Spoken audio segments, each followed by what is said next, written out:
I received one text that erased me from my family in 6 seconds. They ordered me to stay home to avoid ruining my brother's future, but then his boss, a federal judge, walked into my courtroom. By Thursday, the entire city would hear the truth on the record. The most shocking part was realizing my dad was hiding me for a reason that had absolutely nothing to do with pride. My name is Judge Haley Nelson. And at 39 years old, I have learned that the only true sanctuary in this world is constructed of mahogany, marble, and federal statutes. The silence in my chambers was not empty.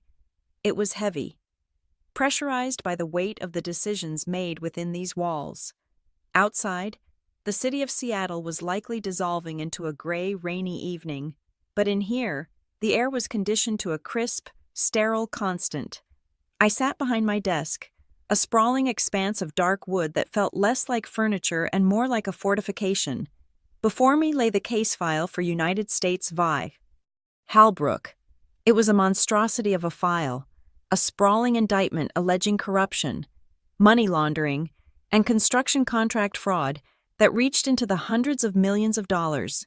I picked up my fountain pen, the weight of the brass familiar and grounding against my fingers. I was reviewing a motion to suppress evidence regarding a series of wiretaps authorized 3 years ago. The defense was arguing that the probable cause was stale. The prosecution was arguing that the criminal enterprise was ongoing, making the timeline irrelevant. It was the kind of intricate, dry legal puzzle that usually quieted my mind. But tonight, the words were swimming. My phone, resting face up on the edge of the blotter, buzzed. It was a single, short vibration. In the stillness of the chambers, it sounded like a warning shot. I glanced at the screen. The name displayed was Dad. My father did not text. He believed that if something was important enough to be communicated, it should be dictated to a secretary or delivered in a speech. If he was texting me on a Tuesday evening, it was because he wanted a paper trail, or because he could not bear to hear my voice. I unlocked the phone. The message was already visible, glowing white against the dark background. Don't come to the retirement party. Your brother's boss is a federal judge. You appearing will cause questions. I read it once, then I read it again. I did not gasp. I did not drop my pen.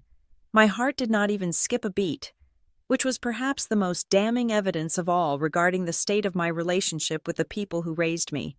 I simply stared at the words, analyzing them with the same detached scrutiny I applied to the wiretap affidavits in front of me. You appearing will cause questions. The sheer absurdity of the sentence threatened to make me laugh, but it was a coldly humorless impulse. My father was retiring after 40 years at Pemberton and Vale Ledgerworks, a forensic accounting firm where he had built a reputation as a man who could find a missing dime in a haystack of $1 billion. For months, he had been talking about this party. It was to be his coronation, and naturally, the crown jewel of the event was to be my brother, Ethan Nelson, the golden boy, the assistant United States attorney. I set the phone down and turned my chair toward the window. The blinds were drawn, but I could feel the city out there. My father was worried that my presence would embarrass Ethan in front of his boss. He was worried that having his daughter there, the daughter he told his friends did paperwork for the government, would somehow diminish the shine of his son. The federal prosecutor. The irony was so sharp, it could have cut glass. My father's text was not just an uninvitation, it was an erasure. He was editing the family narrative in real time to suit an audience he wanted to impress. He was scared that if I showed up, someone might ask me what I did for a living, and my answer would be too boring, too small, or perhaps just too confusing alongside Ethan's sparkling career. The phone buzzed again. Mom, because of your brother's image. You understand, I looked at the message. There was no, how are you? No, I'm sorry. Honey, just a demand for compliance. You understand? It was a rhetorical question. In the Nelson family, understanding was synonymous with obeying. I was expected to understand that I was the background noise, and Ethan was the melody. I was expected to understand that my role was to be invisible so that nothing distracted from the main attraction. I typed nothing. I let the screen go dark. Then, the final blow arrived. A text from Ethan himself. Ethan, sorry, just propriety, propriety. That word hung in the air like smoke. Propriety meant conforming to accepted standards of behavior or morals. Ethan was telling me that my absence was required for the sake of decency, as if my existence was somehow improper, as if my being in the same room as a federal judge would be a breach of protocol. I picked up the phone. My thumb hovered over the keyboard. I could have typed 1,000 things. I could have told them that I had been appointed to the federal bench 3 years ago. I could have told them that the paperwork I did involved signing warrants that took down cartels and sentencing men to life in prison. I could have told them that the federal judge they were so terrified of offending was likely a colleague I saw in the cafeteria every Wednesday. But I didn't. I had tried to explain my career to them before. Years ago, when I made partner at my firm. My father asked if I was still just filing briefs. When I was nominated for the bench, I called them, breathless with excitement. My mother had interrupted me to ask if I had seen Ethan's interview on the local news about a drug bust. When I was confirmed, they didn't come to the ceremony. They were busy with a golf tournament my father had organized. They didn't know because they didn't want to know. To them, I was Haley the helper, Haley the clerk, Haley the unremarkable, and if I told them now, via text message, they wouldn't believe me. Or worse, they would accuse me of lying to steal Ethan's thunder, so I gave them exactly what they asked for. I gave them silence. I gave them compliance. I typed 4 words. Okay, won't be there. I hit send. Then I turned the phone off. I didn't just put it on silent. I powered it down completely. I watched the manufacturer's logo fade into blackness, feeling a strange sense of satisfaction. It was like closing a door on a noisy room. I swiveled my chair back to the desk. The Holbrook file was waiting. United States v. Holbrook. I opened the main binder again, flipping past the indictment to the scheduling order. My eyes scanned the dates. Evidentiary hearing, motion to dismiss, Thursday, November 14th, 9 o'clock in the morning. I ran my finger down the page. The prosecution was bringing their A-team. This was a high-profile case, the kind that made headlines. The Department of Justice was looking for a win to justify the millions of dollars spent on the investigation.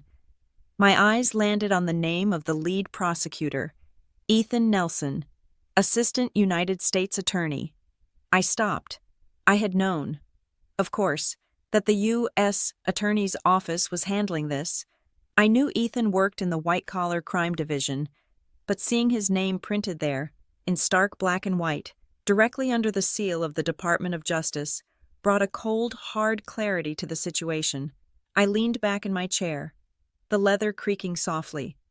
My father wanted me to skip the party on Saturday because Ethan's boss, a federal judge, would be there. He was afraid I would ruin the image. He was afraid I wasn't good enough to breathe the same air as important people. But today was Tuesday, and on Thursday, Ethan was going to walk into courtroom 4B. He was going to walk in with his expensive suit and his polished arguments, ready to impress his supervisors and the press. He was going to stand at the prosecution table, expecting to see Judge Kavanaugh or Judge Reynolds or any of the older, gray-haired men he was used to deferring to. He had no idea. I looked at the wall clock. It was past 8 o'clock at night. The cleaning crew would be coming through soon. I needed to finish reviewing the suppression motion. I needed to be prepared, not just prepared as a judge, but prepared as a force of nature. I picked up the file again, my focus sharpening to a razor's edge. The hurt from the text messages was still there, sitting in the pit of my stomach like a stone, but I pushed it down. I compacted it. I turned it into fuel. They wanted propriety. I would give them procedure. They wanted to avoid questions. I would give them a record. They wanted to protect Ethan's future. They had forgotten that his future, at least for the duration of this trial, was currently sitting in my hands. I worked for another 3 hours. I cross-referenced citations. I made notes in the margins with my red pen, dissecting the prosecution's arguments with a critical eye. Ethan's brief was good, I had to admit that. He was a talented lawyer. He had a flair for narrative, for making the facts sing, but he was sloppy on the technicalities. He relied too much on charm and assumed the judge would connect the dots for him. Not this judge, I thought, circling a citation that led to a depublished case. This judge reads the footnotes. By the time I stood up to leave, my neck was stiff, but my mind was crystal clear. I walked to the closet in the corner of my chambers and opened the door. Hanging there, inside a protective garment bag, was my robe. It was black, heavy, and unadorned. It was not a fashion statement. It was a uniform. When I put it on, Haley Nelson, the daughter, the disappointment, the background character, ceased to exist. In her place stood the court. I reached out and touched the fabric. It was cool under my fingertips. My father had told me to stay home so I wouldn't ruin the party. He thought he could curate his life like a forensic audit, removing the liabilities and highlighting the assets. He thought he could hide me away in a drawer like a shameful receipt. I closed the closet door and grabbed my purse. I walked out of my chambers, the click of my heels echoing down the empty marble hallway of the federal courthouse. I passed the portraits of the judges who had come before me, stern men with sideburns and gavels. I belonged here. This was my house. As I stepped into the elevator and pressed the button for the garage, a cold, grim smile touched my lips. "Okay, Dad," I whispered to the empty car. "I won't be at the party." The doors slid shut. "But I will be at the hearing." If they wanted to pretend I didn't exist on Saturday, that was fine. I would grant them that motion. But on Thursday, I was going to be the only thing in the room that mattered. I was going to be the one person they couldn't cut out of the picture, because I was the one holding the frame. I drove home in silence, the city lights blurring past me. I didn't turn my phone back on. I didn't need to check for more messages. The docket was set. The parties had been notified. The wheels of justice were turning. And for the first time in my life, I wasn't just along for the ride. I was driving the bus. And come Thursday morning, at 9 o'clock sharp, the Nelson family was going to have a head-on collision with the truth. The Wednesday morning sun in Seattle did not burst through the clouds. It seeped through them, turning the sky the color of a wet sidewalk. I sat at my kitchen island, a granite slab that felt too large for one person, nursing a cup of black coffee. The house was silent. It was a silence I had purchased with a down payment and a 30-year mortgage, a silence that usually felt like a reward, but today felt like an accusation. I had not turned my phone back on. The device sat on the counter, a black monolith of dormant guilt and potential harassment. I knew what was waiting for me inside its circuits. More texts from my mother, vacillating between passive aggression and feigned helplessness. More awkward justifications from Ethan, and perhaps a follow-up from my father, ensuring his directive had been received and understood. "Stay away. You are bad for business." It was not the first time I had been edited out of the family picture, though it was certainly the most direct. Growing up, the Nelson household operated on a strict hierarchy of attention. Ethan was the centerpiece, the oil painting hanging above the mantel, vibrant and demanding of the eye. I was the beige wallpaper, necessary for the structural integrity of the room, but designed to be ignored. I remembered a barbecue we hosted when I was 25, and Ethan was 22. I had just passed the bar exam on my first attempt, scoring in the top 5% of the state. Ethan had just been accepted into law school. My father stood by the grill, flipping burgers with the air of a general commanding troops. A neighbor, Mr. Henderson, had asked what the kids were up to. "Ethan is going to be a litigator," my father had boomed, his voice carrying over the sizzling meat. "He has got the killer instinct. He is going to run the courtroom." "And Haley, Mr.?" Henderson had asked, gesturing to where I was setting out the potato salad. My father didn't even look at me. "Oh, Haley is the steady one. She is doing paperwork for the government. Compliance stuff. Very safe. Good dental." I was working as a junior associate at a prestigious firm, handling complex appellate litigation, but to him, I was merely a bureaucrat in training. I had opened my mouth to correct him, to explain that I was drafting briefs for the Ninth Circuit, but my mother had bustled past and shoved a bowl of coleslaw into my hands. "Make sure the flies do not get on this," she had whispered, "and do not interrupt your father when he is telling a story." That was the pattern. Ethan was the protagonist. I was the stagehand. Over the years, the gap had only widened. When Ethan became an assistant United States attorney, my father acted as if he had been crowned King of England. He carried Ethan's business card in his wallet. He would pull it out at restaurants and show it to the waitress. "My son," he would say, "federal prosecutor, watch your speeding tickets." Meanwhile, my own career trajectory was a steep, silent climb that they never bothered to track. They did not know that I had left the firm to work for the Innocence Project, exonerating 2 men on death row. They did not know that my shift to the bench was fast-tracked because of a recommendation from a retiring Supreme Court justice who had read my opinion on a tricky Fourth Amendment case. When I was nominated for the federal judgeship 3 years ago, I had called them. It was a Tuesday evening, much like yesterday. "Dad," I had said, my voice trembling with a pride I could not suppress. "The president is going to nominate me. I am going to be a federal judge." There was a pause on the line. I could hear the television blaring in the background, a baseball game. "That is nice, honey," he had said, distracted. "Hey, did you hear Ethan got a conviction on that bank robbery case it is going to be on the 6 o'clock news?" "Dad, I am talking about a lifetime appointment to the federal bench." I had tried again, gripping the phone so hard my knuckles turned white. I heard you, he had snapped, impatient. "Government work, it is good stability, pension is important. Oh, wait, hold on. Ethan is on TV, I have to go." The line had gone dead. I never brought it up again. When the Senate confirmed me, I did not send them the link to C-SPAN. When I had my investiture ceremony, I invited colleagues and mentors. I told the clerk to leave the front row empty, a private monument to my reality. But I told my parents I was busy with work that week. They never asked. They never Googled me. To them, judge was a title reserved for men on television or Ethan's bosses, not for Haley, the girl who used to wear braces and read too many books. I stopped explaining not because I was ashamed, but because I was exhausted. It takes a tremendous amount of energy to scream into a void, and I had none left to spare. I finished my coffee and rinsed the mug. The cool water over my hands brought me back to the present, the retirement party. My father had been working at Pemberton and Vale Ledger Works for 40 years.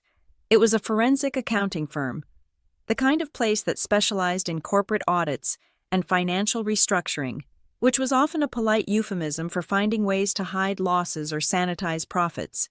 My father was a senior auditor there. He was proud of his tenure. He liked to say he knew where the bodies were buried, though he always laughed when he said it, as if it were a joke. For the past month, the party was all he could talk about. It was to be held at the country club.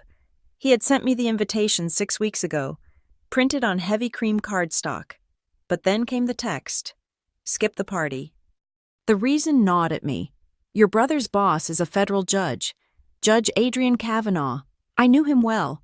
He was the chief judge of our district, a stern, brilliant man with silver hair and a terrifying memory for precedent. He was Ethan's mentor. Yes, but he was my colleague. We sat on committee meetings together. We ate Cobb salads in the judicial dining room on Thursdays. My father thought that if I showed up, I would be an embarrassment. He thought that a paperwork girl trying to make conversation with a federal judge would look pathetic, and by extension, make Ethan look bad. He had no idea that if I walked into that room, Judge Kavanaugh would likely stand up and shake my hand before he even acknowledged my father. But there was something else. Something about the text felt desperate. You appearing will cause questions. What questions? Who is she? That is my daughter. What does she do?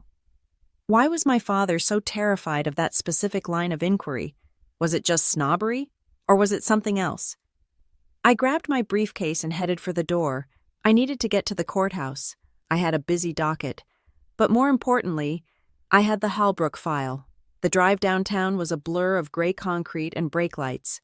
I parked in my reserved spot in the secure garage, a spot that had my name painted on the wall. Another detail my family would never see, and took the private elevator up to my chambers. My clerks were already there. Sarah, my senior clerk, looked up as I swept in. "Good morning, Judge," she said. The prosecution filed a supplemental witness list for the Halbrook hearing late last night. I put it on your desk. Thank you, Sarah, I said, keeping my voice level. I am not taking calls this morning, unless it is the clerk of court. Take a message. I closed the door to my office and hung up my coat. I did not put on my robe yet. I sat down and pulled the heavy Halbrook binder toward me. United States v. Halbrook, the defendant, Thomas Halbrook, was a construction magnate accused of inflating costs on federal contracts, bribing inspectors, and laundering the proceeds through a complex web of shell companies. Ethan was the lead prosecutor. He was going to argue that Halbrook had created fake consulting firms to bill the government for services that were never rendered. I opened the binder to the section I had been reviewing last night. The financial exhibits. There were hundreds of pages of bank records, wire transfers, and invoices. It was a dizzying maze of numbers, but my eyes were drawn back to a specific set of transactions from 5 years ago. Halbrook Construction had paid $2 million to a firm called Summit Strategic Solutions for audit preparation and compliance review. The prosecution Ethan alleged that Summit Strategic Solutions was a sham entity, a hollow shell used to move money. But looking at the invoices, something about the formatting struck me. The font, the way the invoice number was generated, the specific legal disclaimer at the bottom of the page in 6-point type. Liability limited to the scope of the engagement letter dated per Section 4. I had seen that boilerplate language before. I had seen it on the letterhead my father used for his personal tax returns. I had seen it on the notepads he brought home from the office. Pemberton and Vale Ledger Works. I felt a cold prickle at the base of my neck. I opened my laptop and logged into the legal research database. I typed in Summit Strategic Solutions.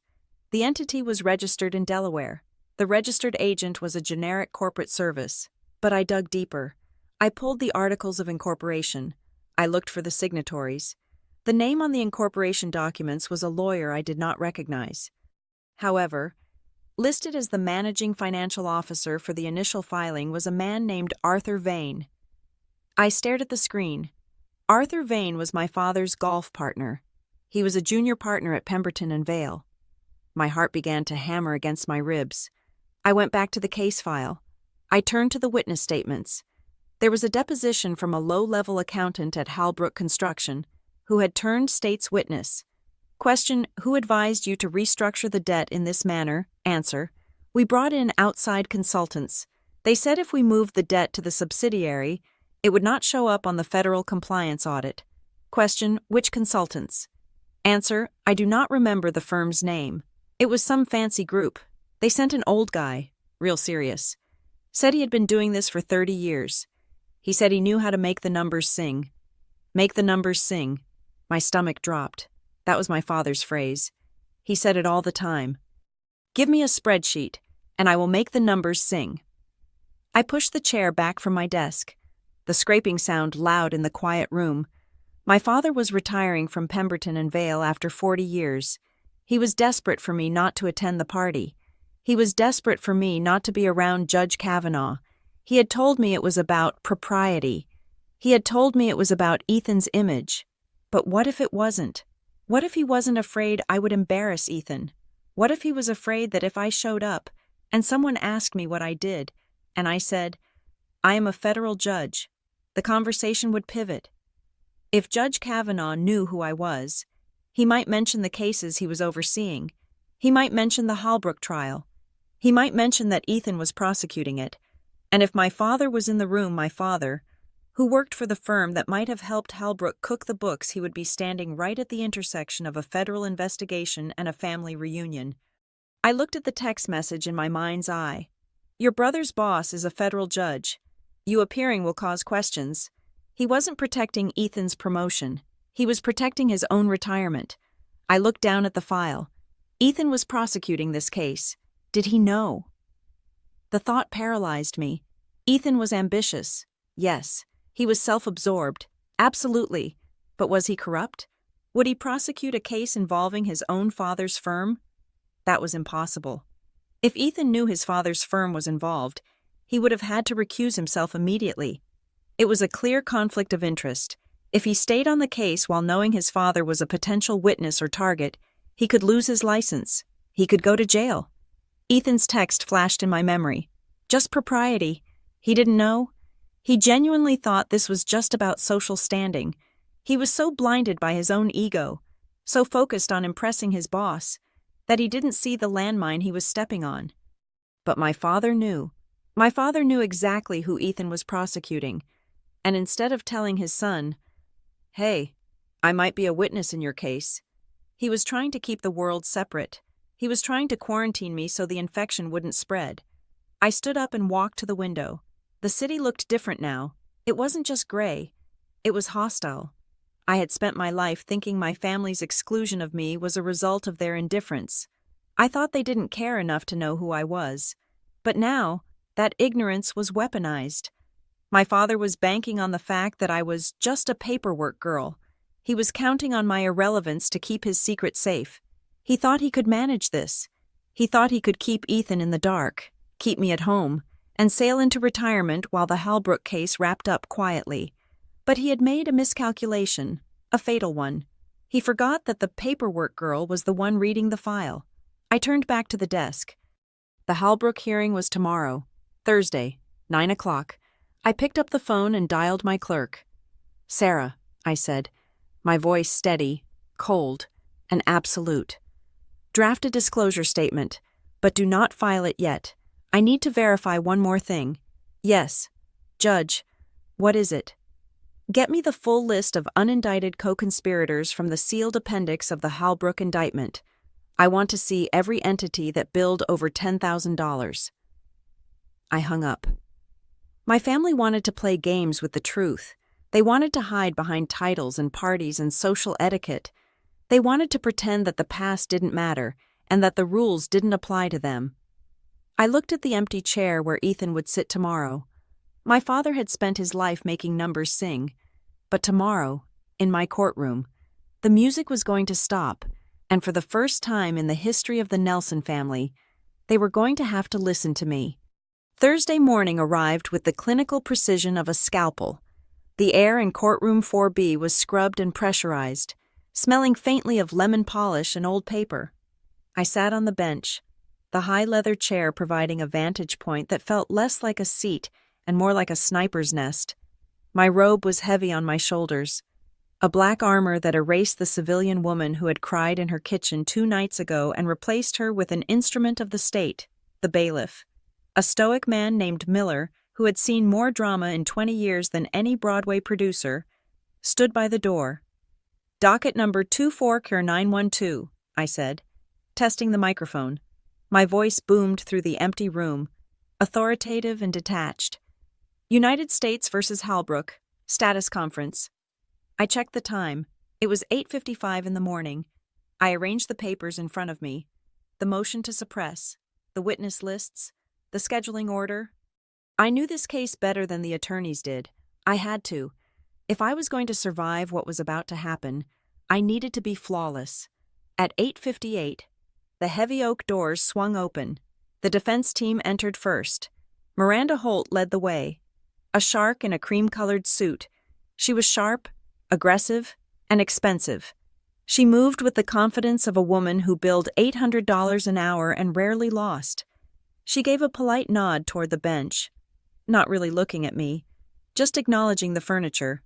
Then came the prosecution. Ethan walked in. He looked exactly like the son my father bragged about. He was wearing a navy suit that was tailored to within an inch of its life, his tie a perfect Windsor knot of crimson silk. He was laughing at something his second chair, a young woman with a nervous energy, had just whispered to him. He carried his leather briefcase with an easy swinging rhythm. He looked like he owned the building. He looked like the future of the Department of Justice. He walked past the bar, setting his briefcase on the prosecution table. He still hadn't looked up. He was too busy being charming, too busy projecting the aura of the relaxed victor. "Good morning, Ms. Holt," Ethan said, his voice carrying that practiced baritone projection. "Ready to get this on the record. Always Mr. Nelson," Holt replied dryly. The bailiff cleared his throat. "All rise." Ethan straightened his jacket. his face composing itself into a mask of serious, respectful attention. He turned toward the bench, his eyes lifting to meet the judge for the first time. "Good morning, Your Hon—" The word died in his throat. It wasn't a fade. It was a crash. The syllable simply severed. Ethan froze. His hand, which had been reaching for a pen, stopped in midair. His mouth remained slightly open, caught in the shape of a vowel he could no longer articulate. He blinked. Once, twice. I watched him. I did not smile. I did not frown. I simply existed, elevated 3 feet above him, framed by the Great Seal of the United States. For a terrifying second, I saw the brother I had played tag with in the backyard. I saw the confusion of a boy who had lost his mother in a grocery store.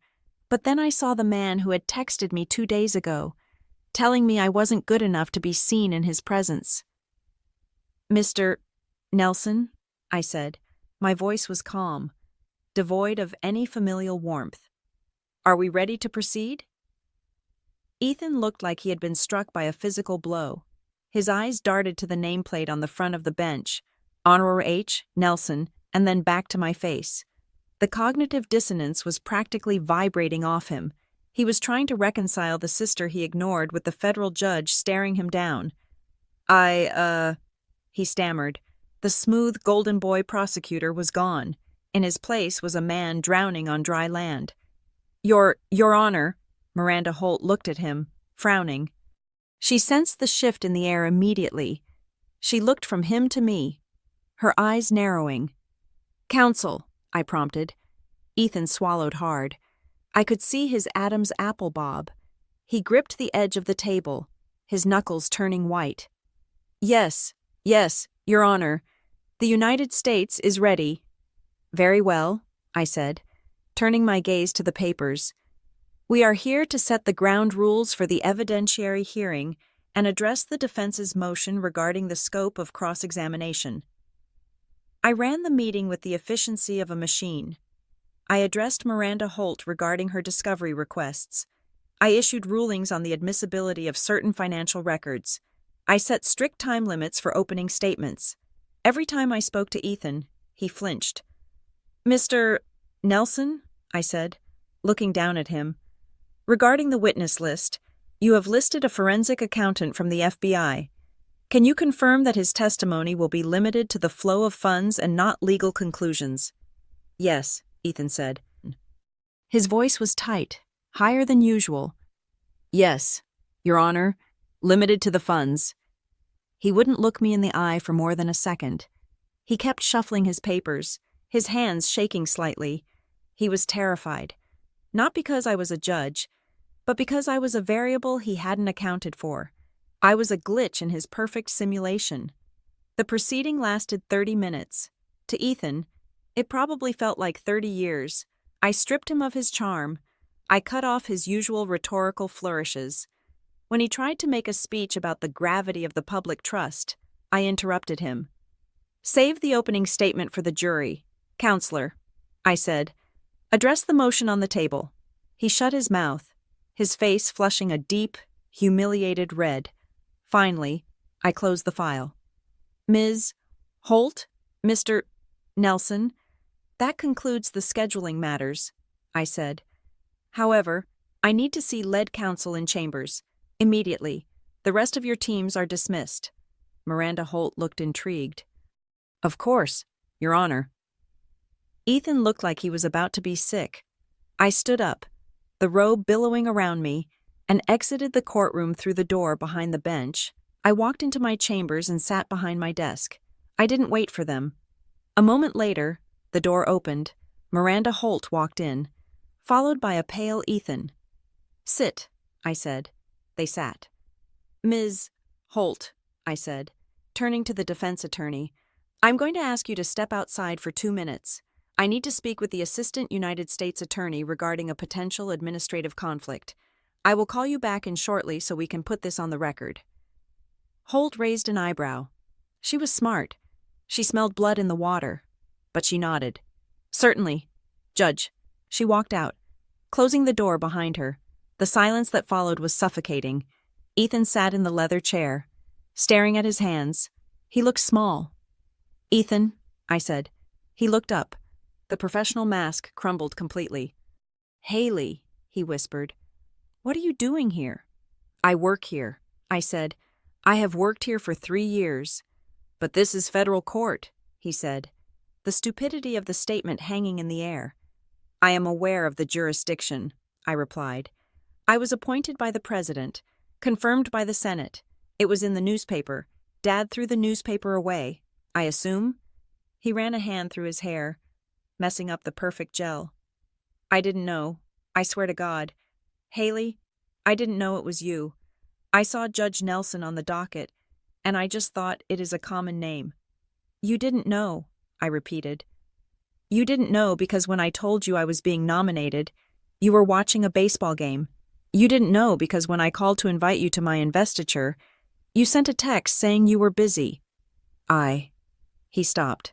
There was no defense. I leaned forward, clasping my hands on the desk. "We are past that. We are in a legal proceeding now, and we have a problem." I held up 2 fingers. "You have 2 choices, Mr. Nelson, and you are going to make one of them right now."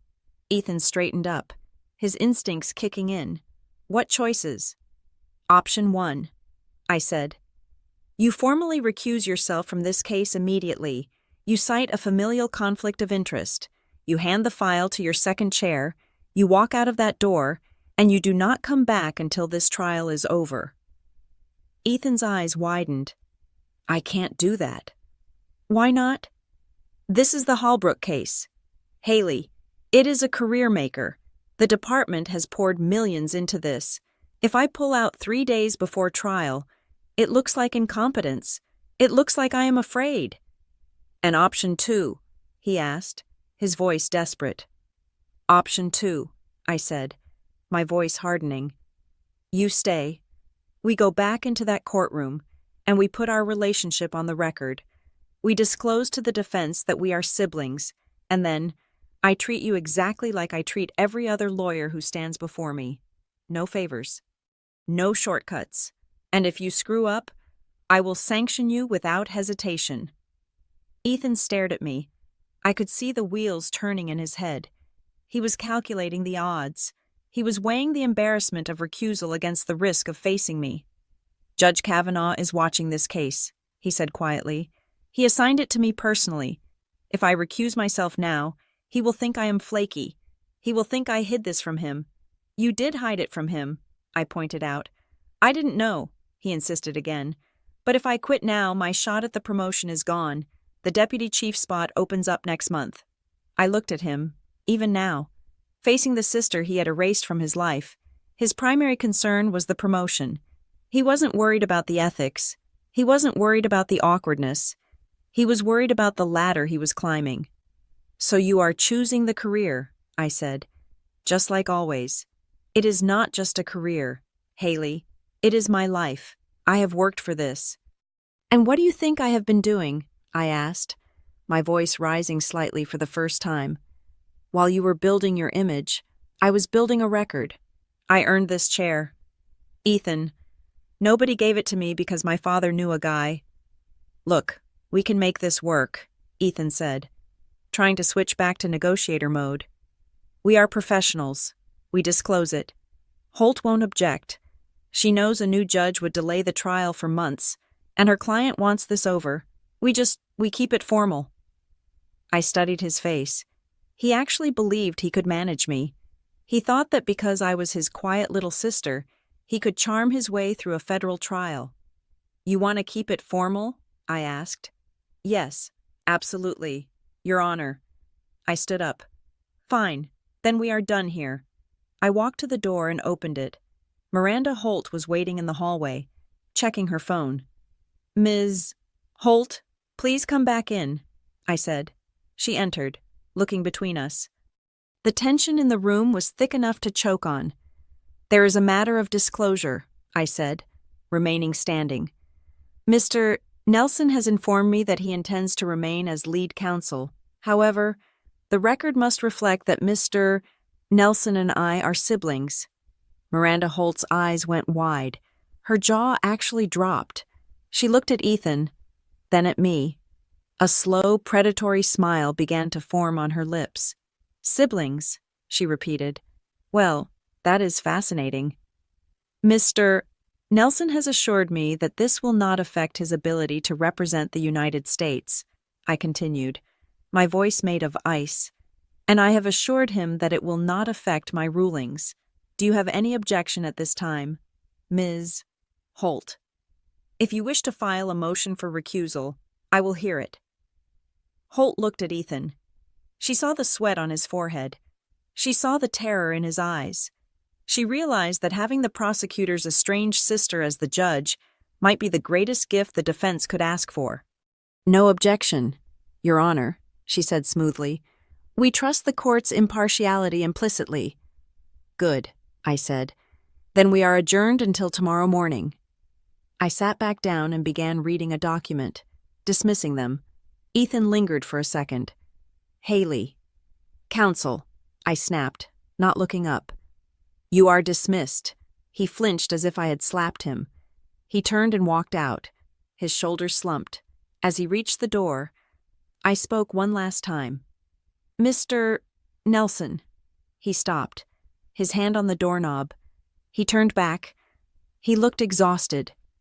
You sent a text on Tuesday, I said. You said I shouldn't come to the party because of propriety. He nodded, looking miserable. I remember. I looked him dead in the eye. You were right. Saturday is for family. Saturday is for the image you and Dad built. So on Saturday, I don't exist. I tapped the gavel lightly against the block. But Thursday is mine, and on Thursday, I am the one who signs the orders. Ethan walked out. The door clicked shut.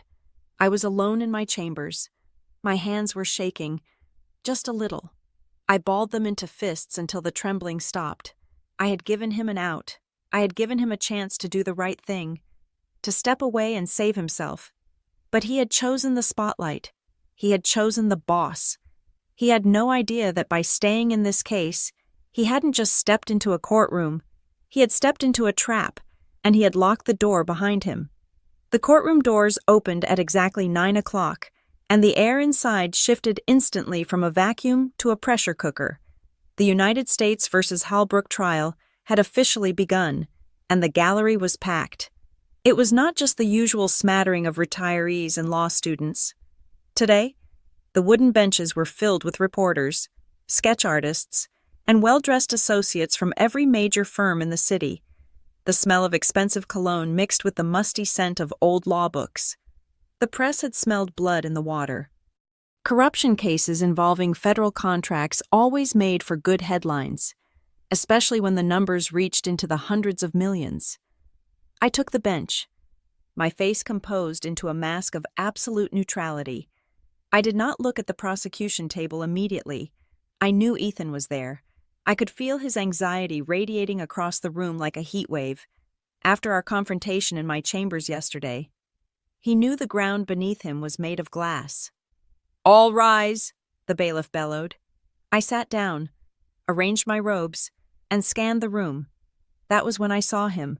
Sitting in the front row of the gallery, directly behind the prosecution table, was a man who looked like he had been carved out of granite and dressed by a tailor on Savile Row. He had silver hair swept back perfectly, and his eyes were sharp, intelligent, and terrifyingly observant. Judge Adrian Kavanaugh, the chief judge of the district, the man my brother called the boss. The man my father was so desperate to impress that he had erased his own daughter to ensure the retirement party remained pristine. Kavanaugh was not just observing. He was holding court from the cheap seats. He sat with his arms crossed, his gaze fixed on the back of Ethan's head. He looked like a king watching a knight he had trained, waiting to see if the investment would pay off. I felt a cold spike of adrenaline. My father's text message echoed in my mind. Your brother's boss is a federal judge. You appearing will cause questions. Well, he was here now, and I was the one holding the gavel. Good morning, I said, my voice amplified by the microphone. We are on the record in the matter of the United States versus Halbrook. We are beginning with jury selection. Mr. Nelson, is the government ready? Ethan stood up. He did not look at me. He looked at the jury box, then briefly flicked his eyes toward Judge Kavanaugh in the gallery before answering. "The government is ready, Your Honor," he said. His voice was strong, but I heard the tremor in it. He was performing for an audience of one, and that audience was sitting 10 feet behind him. The morning session was a grueling exercise in voir dire, the process of questioning potential jurors. It is a technical, often tedious dance, but it is where trials are won or lost. I ran it with ruthless efficiency. I did not let the defense attorneys grandstand, and I did not let the prosecution charm the jury with irrelevant pleasantries. "Juror number 14, I interrupted, cutting off Miranda Holt, the defense attorney, who was trying to ask a juror about their feelings on government overreach. "Ms. Holt, stick to the questionnaire. We are determining bias, not debating political philosophy." "Yes, Your Honor," Holt said, retreating. I glanced at Ethan. He was stiff. He was trying too hard to be perfect. Every time he asked a question, he used big words, complex phrasing, trying to sound like the smartest person in the room. He was trying to sound like Kavanaugh. At one point, Ethan got tangled in a complex hypothetical question about financial liability. The juror, a retired schoolteacher, looked confused. "Counsel?" I said, my voice cutting through Ethan's rambling. "Rephrase the question. Plain English, please." Ethan froze. He could feel Kavanaugh's eyes boring into his back. To be corrected by the judge in the first hour was a bad look. "My apologies, Your Honor," Ethan said, his face flushing slightly. He simplified the question, but the rhythm was broken. I watched Kavanaugh in the gallery. He didn't frown. He didn't shake his head. He just watched, his face unreadable. It was the kind of scrutiny that could peel the skin off a man. By the time I called the noon recess, the tension in the room was palpable. "Court is in recess until 1:30, I announced. "Counsel, be seated." I stood up and swept out of the courtroom, the heavy door closing behind me. Muffling the sudden roar of conversation from the gallery, I walked back to my chambers. My heart rate steady, but my mind racing. Seeing Kavanaugh there changed the stakes. He wasn't just a boss. He was a symbol. He represented the world my family worshipped and the world they insisted I didn't belong in. I sat down at my desk and pulled a sandwich out of my bag, though I had zero appetite. A knock came at the door. My clerk, Sarah, poked her head in. She looked a little flustered. "Judge," she said, "Judge Kavanaugh is here. He asked if he could have a quick word. Just a courtesy call."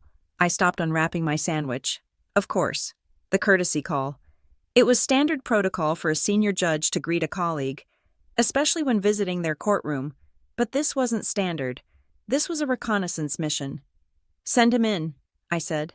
I stood up. I smoothed the front of my robe. I did not take it off. I wanted the barrier. The door opened, and Judge Adrian Kavanaugh walked in, up close. He was even more imposing. He had the kind of charisma that sucked the oxygen out of the room. He smelled of peppermint and old money. "Judge Nelson," he said, extending a hand. His grip was firm, dry, and warm. "I hope I'm not interrupting your lunch. I wanted to pay my respects." "Not at all, Judge Kavanaugh," I said, shaking his hand. "It is an honor to have you in my courtroom. Please, sit." He took one of the guest chairs, crossing his legs elegantly. He looked around my office, his eyes taking in the diplomas on the wall, the stack of files, the organized chaos of a working judge. "You run a tight ship, Haley," he said. He used my first name. It was a power move, disguised as collegiality. "I was watching you handle the defense during voir dire. Impressive control. Miranda Holt is not easy to wrangle, but you had her on a short leash." "Thank you, Judge," I said, remaining behind my desk. "The docket is crowded. I don't have time for theatrics." "Agreed," he nodded. "Efficiency is the soul of justice." He paused, smiling a smile that didn't quite reach his eyes. "And I must say," he continued, "it is good to see young Ethan in action. He has been with my office for 4 years now. I have been mentoring him personally. He seems very prepared, I said carefully. He is a star, Kavanaugh said, leaning back. He has the instinct, a bit green on the edges, maybe, but he has the raw material. I see a lot of myself in him at that age. He looked at me, his expression softening into something that looked like genuine fondness. I am actually attending his father's retirement party this Saturday, Kavanaugh said. Ethan speaks very highly of his father, a forensic accountant. I believe Pemberton and Vale. My stomach tightened. Yes, that is correct. I am looking forward to it, Kavanaugh said. I like to meet the families of my rising stars. It helps me understand where they come from. Character is built at the dinner table. I always say, he chuckled softly. Ethan tells me they are a very traditional family, he said. Private, keep to themselves. I respect that. Then, he asked the question. It was delivered casually, like an afterthought, a piece of small talk tossed out while checking the weather. He is an only child, isn't he? Kavanaugh asked. He has that singular focus, that drive you usually see in people who didn't have to share their parents' attention. The world stopped. The hum of the air conditioner vanished. The light from the window seemed to freeze. He is an only child, isn't he? It wasn't that Ethan had just failed to mention me. It wasn't that he had said, "Oh, I have a sister, but she is boring." He had erased me. He had looked this man in the eye, his mentor, his idol, and he had lied. He had curated a reality where I did not exist because admitting to having a sister who was just doing paperwork spoilt the perfect narrative of the solitary golden prodigy, or perhaps, more recently, he feared admitting his sister was a judge would complicate his career path. Whatever the reason, the result was the same. In the biography of Ethan Nelson that sat on Judge Kavanaugh's desk, Haley Nelson was not even a footnote. I looked at Kavanaugh. He was smiling politely, waiting for confirmation of his astute psychological observation. I could have destroyed Ethan right then. I could have said, "Actually, Judge, I am his sister, and I'm sitting right here." I could have watched Kavanaugh's face crumble in confusion. I could have watched him realize that his star was a liar, but I didn't. Not yet. Discipline is what separates a judge from a lawyer. A lawyer argues. A judge waits for the evidence to close the loop. I kept my face completely still. I forced my heartbeat to slow down. He has a sibling, I said. My voice was flat, fact-based. I did not say me. I did not say, I am his sister. I simply stated the existence of another biological entity. Kavanaugh looked surprised for a microsecond, then recovered. "Oh," he said. "I must have misunderstood. My apologies." He laughed, a dismissive little sound. "Well," he said, waving a hand, "I assume they are not in the legal profession, usually. If there are two lawyers in the family, you hear about the rivalry. If I haven't heard of them, they must be in a different line of work, something quieter. Perhaps the insult was unintentional, which made it cut deeper. If I haven't heard of them, they must not matter. It was the echo of my entire life. My father's voice, my mother's texts, and now, the highest judicial authority in my world, all confirming the same thing. Haley Nelson was invisible." "You could say that," I replied. "They work for the government." "Ah," Kavanaugh said, nodding as if that explained everything. "Civil service. Good. Steady work. Not everyone is cut out for the arena. Right?" He stood up, checking his watch. "Well, I should let you get back to it. Judge Nelson, I will let you eat your lunch in peace. I just wanted to say hello." "Thank you for stopping by," I said. I did not stand up. He walked to the door, his hand on the knob. "Keep pushing him," Kavanaugh said, glancing back at me with a conspiratorial wink. "Ethan needs a challenge. Make him earn it." "Oh, I intend to," I said. "See you around, Judge?" The door closed. I sat there for a long time. The sandwich lay untouched on the desk. I wasn't hungry. I wasn't sad. I was cold. A deep, Arctic cold that started in my marrow and radiated out to my skin. He is an only child, isn't he? My father had told me to skip the party to avoid questions. I had assumed the questions would be about my job title. I had assumed they were ashamed of my mediocrity. But it was worse. They weren't hiding my job. They were hiding me. Ethan had built a glass castle of lies to house his ego, and my existence was a stone he couldn't afford to leave lying around. I looked at the clock. 1:20, 10 minutes until I had to be back on the bench. I stood up and walked to the mirror in the corner of the room. I looked at myself. I looked at the black robe. I looked at the face that resembled Ethan's. The same eyes, the same jawline. They thought I was a detail they could edit out. They thought they were the authors of this story. I adjusted my collar. Kavanaugh was right about one thing. Ethan was about to face a challenge. I walked back to my desk and picked up the Halbrook file. I turned to the section regarding the forensic accounting consultants. If Ethan was an only child, then he had no sister to protect him. He had no sister to warn him that the ground he was standing on was mined. I picked up my gavel. It felt heavier than usual, or perhaps I was just gripping it harder. I walked out of my chambers and headed back to the courtroom. The bailiff saw me coming and opened the door. "All rise." I swept in. I saw Ethan standing at the table, looking refreshed, confident. He had probably gotten a thumbs up from Kavanaugh during the break. He probably thought he was doing great. I sat down. I looked at him. "You have no siblings." "Ethan," I thought. "Fine. Then you have no mercy." "Be seated," I said. "Call the first witness." The afternoon sun slanted through the high windows of courtroom 4B, illuminating dust motes that danced in the pressurized air of the federal trial. The initial nerves of the morning had burned off, replaced by the grinding, methodical rhythm of high-stakes litigation. I was in my element, while Ethan was sweating through his expensive shirt. Performing for an audience of one in the gallery, I was operating the courtroom like a master technician. I ruled on objections before the attorneys could even finish their sentences. I managed the flow of evidence with a precision that bordered on surgical. When Miranda Holt tried to introduce a surprise character witness to rattle the prosecution, I cited the precedent that barred it without even looking up from my notes. "Motion denied, Ms. Holt," I said, my voice cutting through her theatrical sigh. "If he was not on the disclosure list by the pretrial deadline, he does not exist in this courtroom." Ethan looked relieved. He shot a glance back at Judge Kavanaugh, who was still sitting in the back row like a gargoyle in a bespoke suit. Ethan's desire for approval was so palpable it was almost pathetic. He was prosecuting a $100 million fraud case, yet he looked like a golden retriever waiting for a treat every time he successfully entered an exhibit into evidence. But while Ethan was playing to the gallery, I was playing the long game.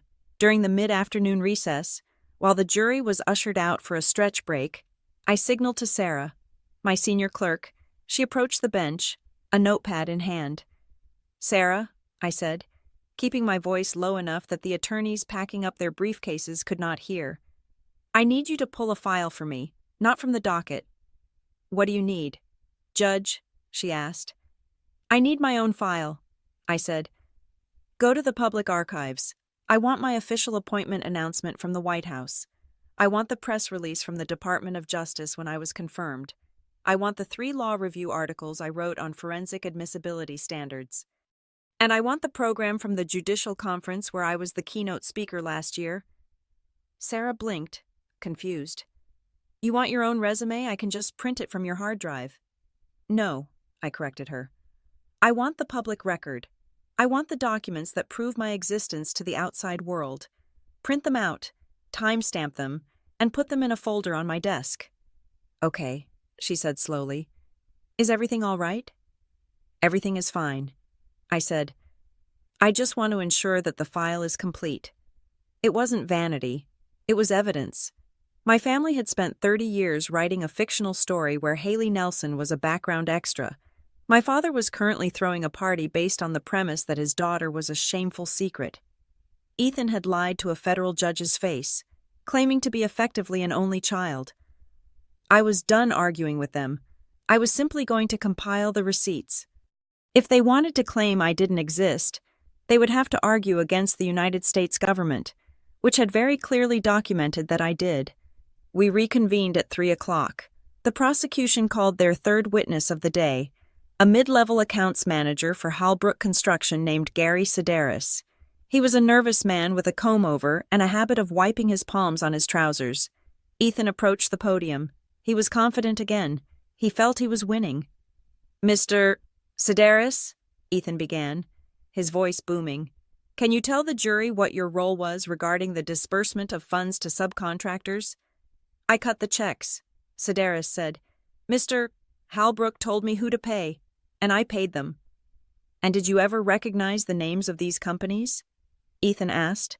"Most of them," Sedaris replied. "Plumbing, electrical, concrete, but there were a few that stood out." "Stood out how?"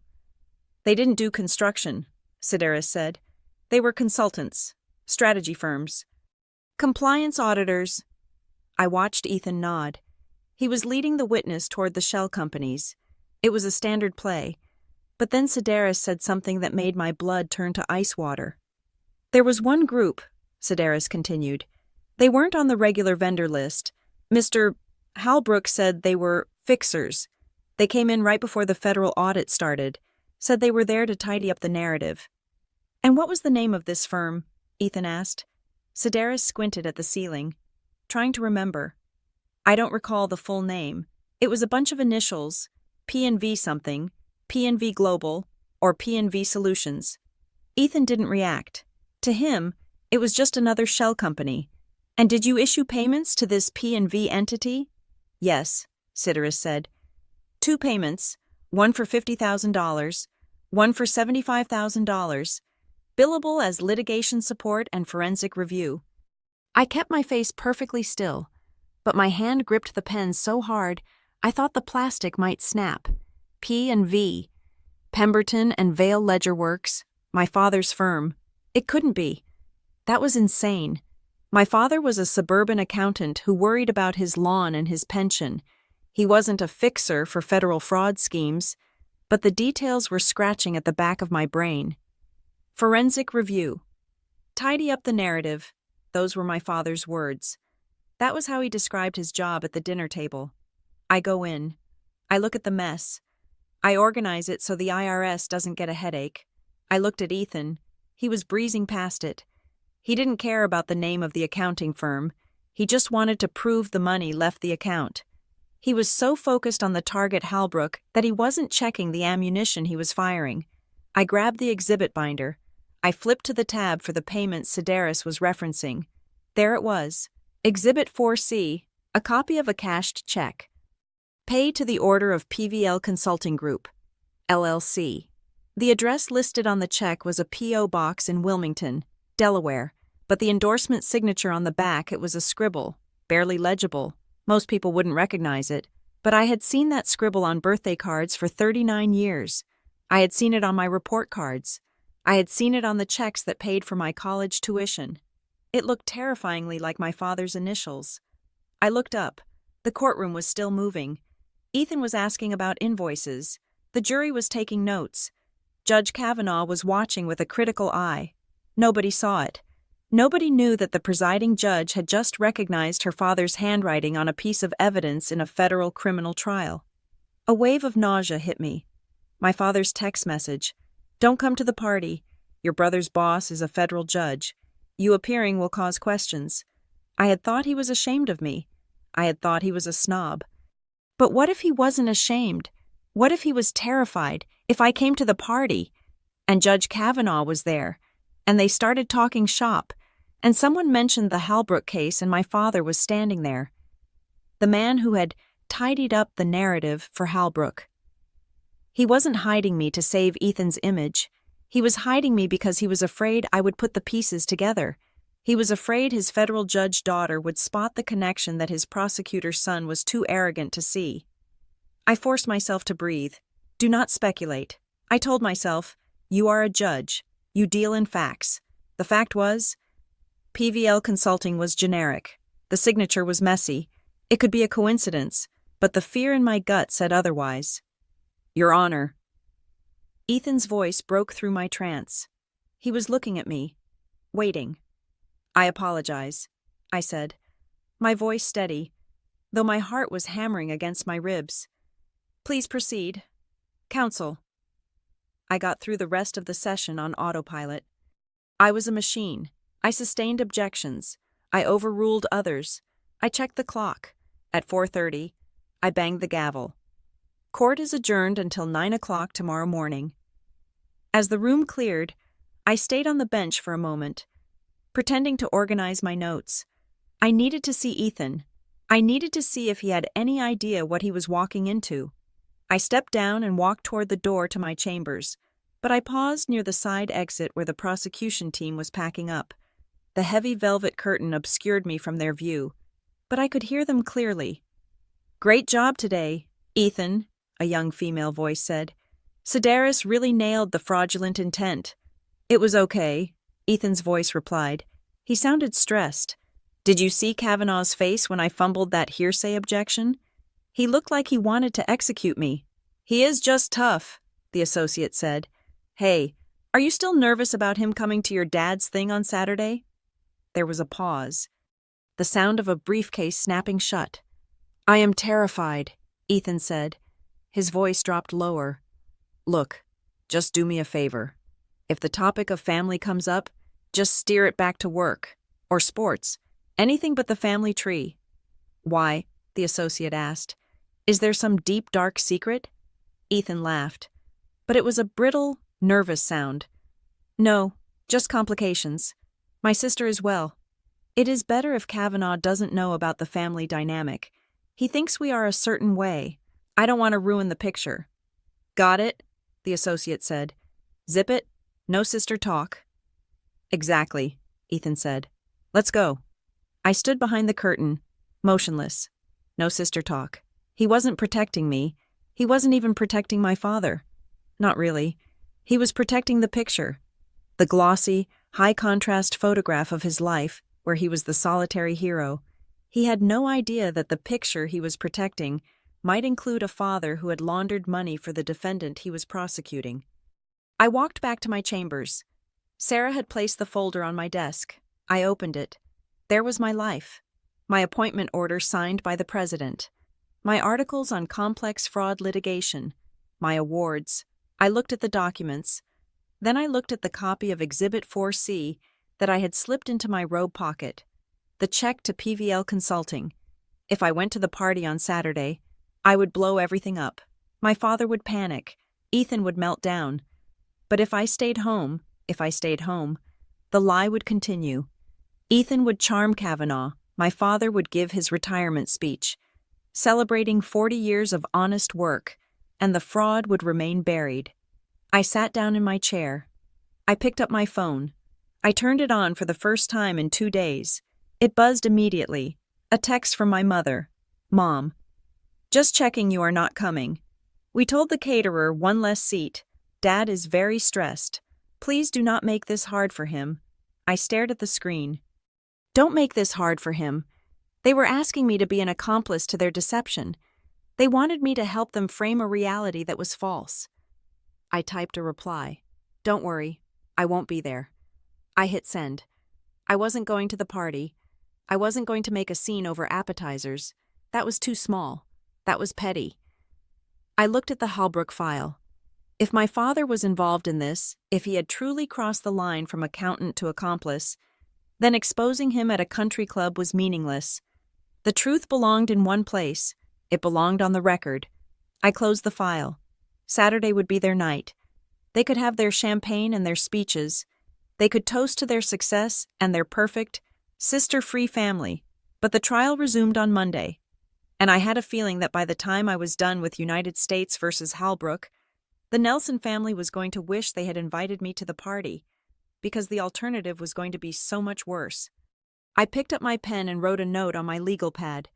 Subpoena the incorporation documents for PVL Consulting Group. Seal the request. My hand didn't shake. I was done being the daughter. I was the judge, and judgment was coming. Saturday night arrived with a silence so profound it felt heavy, like a woolen blanket pulled over my head. I was sitting in my living room, a glass of red wine resting on the coaster beside me. I was wearing sweatpants and an old university sweatshirt, the kind of outfit that screamed off the clock. The television was on, playing a documentary about deep-sea exploration, blue light flickering against the walls. It was the perfect picture of a woman who had nowhere to be. According to my family, I did not exist tonight. Across town, at the Rolling Hills Country Club, the chandeliers were glittering. Waiters were circulating with trays of bacon-wrapped scallops. My father was likely standing near the bar, holding a scotch, accepting handshakes and backslaps for 40 years of service to Pemberton and Vale Ledger Works. My mother would be wearing her navy silk dress, smiling that tight, practiced smile she reserved for company. Ethan would be working the room, the golden boy in the spotlight, shaking hands with partners and clients, and most importantly, fawning over Judge Adrian Kavanaugh. I took a sip of wine. It was a good vintage, dry and oaky. I had bought it for myself to celebrate my appointment to the bench 3 years ago. I had opened it tonight because it felt appropriate. I was toasting to my own invisibility. My phone sat on the coffee table, face down. I had debated turning it off again, but the judge in me needed to be reachable. Warrants did not respect weekends, and emergencies happened. For 2 hours. The phone was silent. I imagined the party was going well. They were probably serving the main course now. Roast beef and glazed carrots. My father would be preparing his speech, clearing his throat, ready to tell his sanitized version of history. Then, at 8:45, the phone vibrated. It was a short, sharp buzz against the wood of the table. I ignored it. Then it buzzed again, and again, and again. It began to dance across the table, a frantic, mechanical seizure. I picked it up. The screen was lit up with notifications. Ethan 5 missed calls. Ethan text message. Ethan text message. Mom text message. Dad. Incoming call. I stared at the screen. My father was calling me. During his own retirement party. He should be in the middle of his glory. He should be listening to toasts. I swiped to answer. Hello. Why didn't you tell me? My father's voice was not happy. It was not apologetic. It was strangled, a mix of fury and humiliation that I had rarely heard from him. He sounded like a man who had walked out onto a stage only to realize he wasn't wearing pants. Tell you what, Dad, I asked, keeping my voice calm. I took another sip of wine. That you are the Honorable Haley Nelson, he hissed. I could hear background noise clinking silverware, the murmur of a crowd that sounded awkwardly hushed. He was whispering into the phone, likely hiding in a hallway or a bathroom. I did tell you, I said. 3 years ago, you were watching baseball. I didn't know it meant this, he snapped. I thought it was, I don't know, administrative traffic court paperwork. It is paperwork, I said, quoting his own words back to him. Safe, stable, good dental. Don't get smart with me. Haley, he growled. Do you have any idea what just happened? Do you have any idea how stupid I look right now? No, Dad, I said. I am not there. Remember, you told me not to come. Something about propriety. Judge Kavanaugh is here, he whispered, the name coming out like a curse. He humiliated me. In front of the partners. In front of the CEO. In front of everyone. What did he do? He asked where you were, my father said. And I told him you were busy with your admin job. I tried to cover for you. You tried to cover me, I asked, a dark laugh bubbling up in my throat. Or you tried to cover yourself. He pulled out his phone. Haley. He put it on the table. He showed them a website, a government website. He read your title out loud. United States District Judge. He asked me if I was senile or just uninformed. I closed my eyes. I could see it. I could see Kavanaugh's shark-like grin. He hadn't done it to be cruel to me. He had done it to test them. He had sniffed out the lie, and he had exposed it with the ruthless efficiency of a man who sentenced people for a living. I have to go, my father said, panic rising in his voice. People are staring at the door. Your mother is crying in the corner. You should have warned me. You let me walk into a trap. I didn't set the trap, Dad, I said. You built it. I just stayed home like you asked. He hung up. I looked at the phone. The call had lasted 50 seconds. I opened the text thread with Ethan. It was a stream of consciousness. Panic attack. Ethan, 8:38 p.m. Haley pickup. Ethan, 8:39 p.m. Oh my God. Ethan, 8:40 p.m. Kavanaugh just nuked us. Ethan, 8:42 p.m.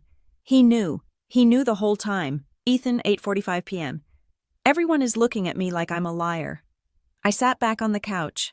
The documentary was still playing a submarine descending into the crushing black of the Mariana Trench. It felt fitting. I tapped the screen and called Ethan. He picked up on the first ring. Haley. His voice was breathless. He was outside. I could hear the wind and the distant sound of traffic. He had fled the ballroom. Tell me exactly what happened, I said. From the beginning. Do not skip a word. It was the toast, Ethan said. He sounded shaken. Dad was giving his speech, talking about the firm, about loyalty, about family values. He did the whole bit about me. My son, the prosecutor. Everyone clapped. Kavanaugh was nodding, smiling. And then Dad tried to wrap it up. He said something like, I am so proud of my family, my wife, my son. He didn't mention you. He just left you out. Standard procedure, I said. Kavanaugh stood up. Ethan continued. He didn't even wait for the applause to die down. He just stood up with his glass of champagne, and he said, loud enough for the whole room to hear, Bob, aren't you forgetting someone? I felt a shiver run down my spine. Kavanaugh was enjoying this. Dad tried to laugh it off, Ethan said.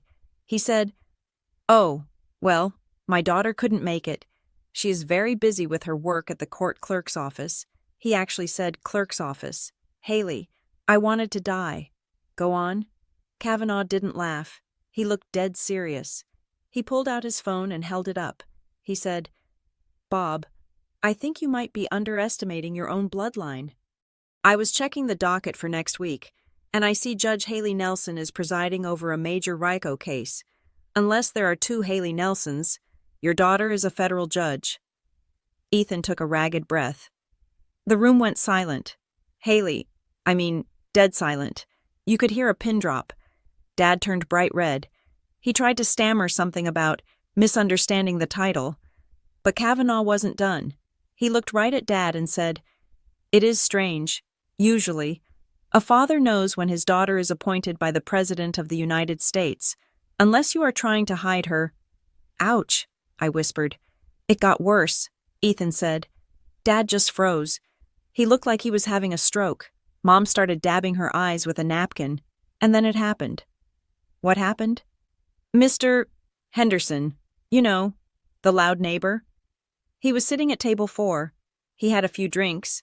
He looked at me, then he looked at Kavanaugh, and he shouted out, Wait a minute. If she is the judge and Ethan is the prosecutor, isn't Ethan trying a case in front of his own sister? My hand tightened on the phone. There it was, the other shoe. What did you say? I asked. I didn't say anything, Ethan cried. I couldn't. Everyone turned and looked at me. Kavanaugh looked at me. He had this look in his eyes, Haley like he was dissecting a frog. He said, An excellent question. Perhaps Counselor Nelson would like to explain why he failed to mention this familial connection during our meetings. And I ran, Ethan admitted. I told them I had to take an urgent call from the office and I walked out. I am in the parking lot. I can't go back in there. Haley, they think I'm a fraud. They think I lied to get an advantage. You did lie, Ethan, I said cold. You lied by omission. You wanted to be the only star in the sky, so you blocked out the sun. I didn't mean for it to be like this, he pleaded. I just wanted tonight to be about Dad and me.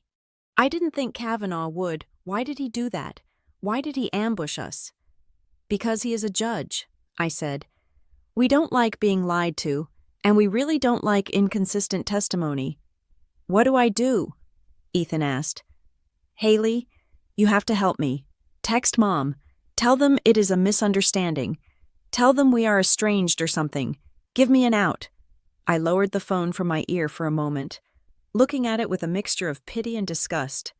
Even now, standing in the wreckage of his own ego, he was asking me to grab a shovel and help him bury the truth.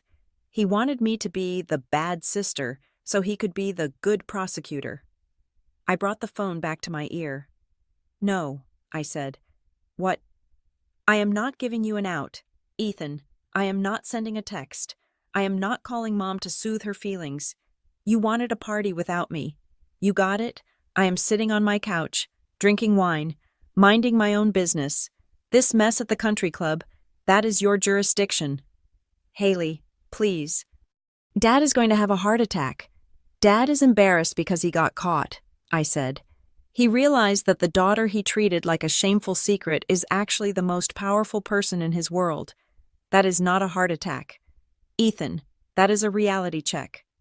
"Kavanaugh is going to fire me," Ethan whispered. "He might," I said.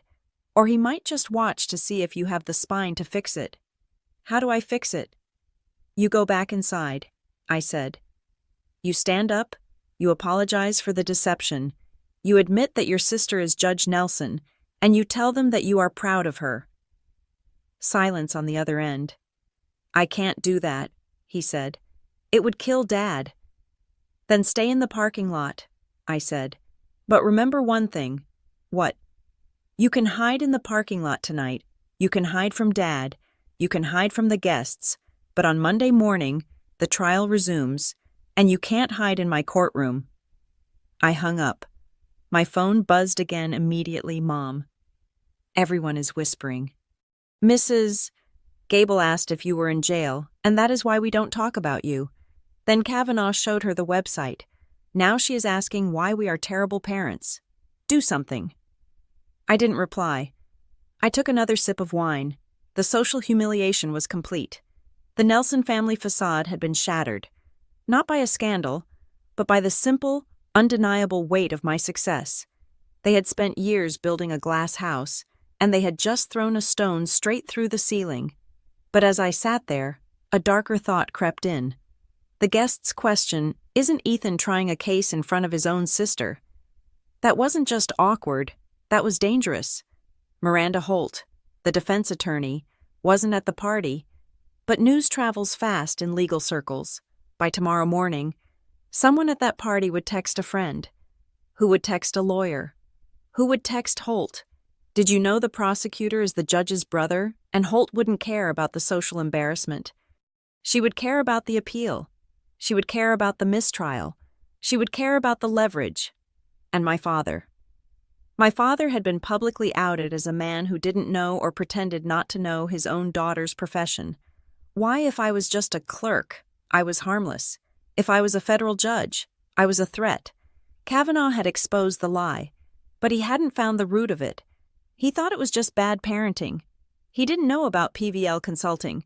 He didn't know about the check I had found in the evidence file. My father's humiliation tonight was bad, but it was just pride. What was coming next was survival. I picked up my phone one last time. I opened the text thread with Ethan. I typed a single message. "Don't try to fix the story. Just tell it right." I set the phone down. I looked at the empty wine glass. The documentary was over. The credits were rolling in silence. The party was ruined. My brother was cowering in a parking lot. My father was being looked at like a fool. I should have felt triumphant. It was the revenge fantasy I had played out in my head 1,000 times. Look at me now. Dad. But I didn't feel triumphant. I felt a grim sense of finality. The curtain had been pulled back. The audience had seen the actors without their makeup. And on Thursday, the play wouldn't be a family drama anymore. It would be a tragedy. And I would be the one writing the ending. Monday morning broke over Seattle with the kind of relentless, driving rain that scrubs the city clean. But inside the federal courthouse, the atmosphere was thick with dirt. I arrived at my chambers at 7:45 in the morning. Usually, the building was quiet at this hour, a sanctuary of marble and echo. But today, the security guards at the perimeter gave me strange looks. The elevator ride felt longer than usual. When the doors opened on the 4th floor, the silence was not peaceful. It was pregnant.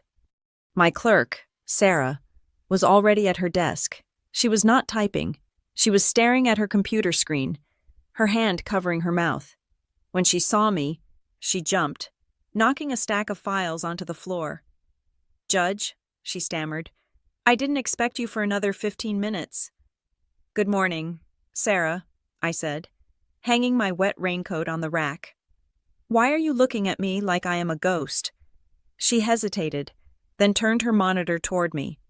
"It is the Legal Intelligencer blog," she said quietly, "and the City Chronicle just picked it up." I walked over and looked at the screen. The headline was in bold, black letters that seemed to scream off the digital page. "Conflict in Courtroom 4B. Prosecutor trying major fraud case before his own sister." I felt a cold sensation wash over me, but my face remained immobile. I leaned in to read the subheader. Sources confirm that Assistant U.S. Attorney Ethan Nelson is the biological brother of presiding Judge Haley Nelson. The relationship was not disclosed during pretrial motions. Defense alleges covert family alliance. "It is everywhere," Sarah whispered. "My phone has been blowing up since 6 o'clock this morning. People are asking if it is true." "It is true," I said simply. "Print it out. Put it in the file." I walked into my office and closed the door. I did not sit down. I stood by the window, watching the rain lash against the glass. The rumors from Saturday night's party had not just leaked. They had flooded the ecosystem. The whispers at the country club had become the headlines of Monday morning. I had warned Ethan. I had told him that hiding the truth was a debt that would eventually come due with interest. At 8:15, the debt collector arrived. My internal line buzzed. It was the clerk of court. "Judge Nelson," the clerk said, his voice clipped and formal. "We just received an emergency filing in United States versus Halbrook. It is a motion to disqualify and a motion for mistrial filed by the defense. They are marking it urgent and expedited." "Send it up," I said. 3 minutes later, Sarah walked in with the document. It was still warm from the printer. I sat down and read it. Miranda Holt had not wasted time. The motion was a masterpiece of righteous indignation. She argued that the familial relationship created an appearance of bias so severe that it tainted the entire proceeding. She argued that the prosecution had intentionally concealed the relationship to gain a tactical advantage, but it was Exhibit A that made the breath catch in my throat. Attached to the motion were not legal precedents or case citations. They were screenshots. "Dad, don't come to the retirement party. Your brother's boss is a federal judge. You appearing will cause questions. Mom, because of your brother's image. You understand, Ethan?" "Sorry, just propriety." I stared at the paper, the text messages, my private text messages. The digital evidence of my family's rejection had been weaponized into a legal dagger. How did Miranda Holt get these? I scanned the affidavit attached to the exhibit. Source anonymous tip, received via encrypted email. Sunday, November 12th. Someone had leaked them. Someone who had access to the conversation. It wasn't me. It certainly wasn't my parents or Ethan. They were trying to bury this. Then I remembered the party. Ethan's panic. He had shown his phone to people. No. Had someone taken screenshots from his phone while he was hiding in the parking lot? Or perhaps my father, in his flustered state, had left his phone unattended on a table. It didn't matter. The texts were here. They proved two damning things. First, that we were indeed family. Second, and far worse, that there was an active, coordinated effort to keep me away from Ethan's professional circle to avoid questions. To a conspiracy-minded defense attorney, this didn't look like family dysfunction. It looked like a cover-up. It looked like we were hiding the relationship because we were planning to rig the trial. I put the paper down. My hand was steady, but my mind was racing at 1,000 miles per hour. I pressed the intercom button. "Sarah," I said, "clear the calendar for Thursday morning. All of it. Cancel the status conference for the drug trafficking case. Move the sentencing for Mr. Lewis to next week." "Yes, Judge. What should I list instead?" "Evidentiary hearing," I said. "Motion to disqualify, United States versus Halbrook. Thursday at 10, Thursday at 9. I corrected. And notify the parties that attendance is mandatory, no telephonic appearances, and Sarah, tell the court reporter I want a daily transcript. I leaned back in my chair. Thursday. My father had texted me to skip the party until court Thursday. No, that wasn't the text, but the irony was palpable. They had tried to erase me on Saturday. Now, everything, my career, Ethan's career, the Hallbrook case, was hurtling toward a collision on Thursday morning. The rest of the morning was a blur of damage control. I had to report the motion to the Chief Judge Kavanaugh. I drafted a memo, strictly factual, attaching the motion and stating that I would be hearing the arguments on Thursday. I did not offer to recuse myself, not yet. To recuse myself now, immediately after the filing, would look like an admission of guilt. It would look like I had been caught doing something wrong. I had done nothing wrong. I had followed the rules. The burden of disclosure was on the attorneys, but the optics were terrible. Around 11 o'clock, I went down to the cafeteria to get coffee. I refused to hide in my chambers. As I stood in line, the conversation at the table behind me stopped abruptly. Two clerks from another judge's chambers looked at me, then looked away, pretending to study their salads. I paid for my coffee and walked out. As I passed the glass-walled conference room used by the U.S. Attorney's Office, I saw a scene that looked like an execution. Ethan was sitting at the head of the table. Standing over him were three people. One was the U.S. Attorney for the district, one was the head of the criminal division, and the third was Judge Adrian Kavanaugh. Kavanaugh wasn't yelling. He was doing something far worse. He was speaking softly, leaning in close to Ethan's face. Ethan looked gray. He looked like he hadn't slept in 48 hours. His tie was loosened, his hair messy. I couldn't hear the words through the glass, but I could read the body language. Kavanaugh gestured to the room, then to the building, then pointed a finger directly at Ethan's chest. I kept walking, but my mind filled in the dialogue. You didn't just hide your family. Ethan, you hid the truth to paint a picture. And now the paint is running, and it is staining my court. When I got back to my desk, my phone rang. It was the internal line again. Judge Nelson, the voice said. It was Ethan. Mr. Nelson, I replied. My voice was ice. You are represented by the U.S. Attorney's Office. Ex parte communication is prohibited regarding the pending motion. Haley, please, he cracked. He sounded like he was crying. They are going to fire me. They are talking about an ethics violation. Kavanaugh said I compromised the integrity of the office. Mr. Nelson, I repeated, louder this time. If you continue to speak, I will have to sanction you. Do not call this number again unless it is for a procedural scheduling matter handled by my clerk. I just wanted you to know I didn't leak the texts, he sobbed. I swear, I don't know how she got them. Goodbye, counsel. I hung up. I stared at the phone. He was crumbling. He was looking for his big sister to fix it. He wanted me to recuse myself, to make the problem go away so he could salvage a shred of his career. If I recused myself, the case would be reassigned. A new judge would come in. The trial would be delayed by months. The conflict would be resolved. But if I recused myself, I would be validating Miranda Holt's narrative. I would be admitting that the appearance of bias was real. And more importantly, if I stepped down, I would lose control of the evidence. I thought about the check, PVL Consulting. If a new judge took over, they wouldn't know to look for the forensic accounting fraud. They wouldn't know that PVL stood for Pemberton and Vale Ledger Works. They would treat it as a standard financial crime. My father would slip through the cracks again. I couldn't let that happen. I picked up my pen and began to draft the order for Thursday's hearing. The court will hear arguments regarding the defense's motion to disqualify. The government shall be prepared to disclose, on the record, the timeline of its knowledge regarding the familial relationship. The court also orders the production of the original metadata for the text messages submitted as Exhibit A. To verify authenticity, I was going to drag it all into the light, the texts, the lies, the reasoning. If my father wanted to know why I couldn't come to the party, he was about to get his answer in a federal transcript. At 4 o'clock, A courier arrived with a supplemental filing from the defense. I opened it. It was a witness list for the Thursday hearing. Miranda Holt was calling 3 witnesses to testify regarding the nature of the relationship and the potential for bias. Witness 1. Ethan Nelson. Witness 2. A forensic investigator to authenticate the texts. And Witness 3.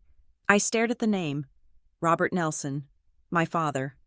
Miranda Holt was subpoenaing my father to testify about why he ordered a federal judge to stay away from a party to avoid questions. I leaned back, a dark realization forming in my mind. Miranda Holt was a shark. She didn't just want me off the case. Recusal was the easy win. But why call my father, why drag an accountant into a hearing about judicial bias, unless she suspected something else? Holt had the texts. Your brother's boss is a federal judge. You appearing will cause questions. She was reading between the lines. She was wondering what questions my father was so afraid of. She was wondering if the propriety excuse was a cover for something deeper. She was fishing. She was casting a line into the murky waters of the Nelson family finances, hoping to snag something that would blow the entire prosecution apart. She didn't know about the PVL check yet, but she was knocking on the door. I looked at the window. The rain had not stopped. Thursday was coming. My father was going to have to walk into my courtroom. He was going to have to sit in the witness box.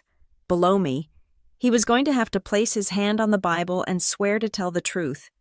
And for the first time in his life, he wouldn't be able to interrupt me. He wouldn't be able to tell me to be quiet because the game was on. I was the game. I signed the scheduling order. The ink was black and permanent. Sarah, I called out. Yes, Judge. File it, I said. And make sure the press has a copy. I want the gallery full on Thursday. Miranda Holt thought she was setting a trap for me. She thought she was using my family to humiliate me into resigning from the case. She was half right. She was setting a trap, but she didn't realize that I was the one waiting to spring it. I smiled. A cold, humorless expression that reflected in the darkening window. See you Thursday, Dad, I whispered. The fluorescent lights of my chambers hummed with a low, electric buzz, a sound I usually found comforting. It was the sound of order, of a system that worked even when the world outside did not. But on Tuesday night, 48 hours before the hearing that would define my career, the sound felt like a warning siren. I was alone. My clerks had gone home. The cleaning crew had passed through hours ago. On my desk sat the Halbrook file, now dissected into stacks of paper that covered every inch of mahogany. I wasn't looking for legal precedents anymore. I was looking for a ghost. After Miranda Holt filed her motion to disqualify me, citing my family connection, I knew she was fishing, but sharks do not circle unless there is blood in the water. She wasn't just capitalizing on the embarrassment of the retirement party. She sensed that the propriety excuse my father had used to keep me away was too thin. It didn't hold up to scrutiny. A father doesn't hide a federal judge daughter just because he is socially awkward. He hides her because he is afraid. I turned to the financial appendix, specifically the section on third-party vendors. I had already found the check to PVL Consulting Group. That was the loose thread. Now, I pulled hard.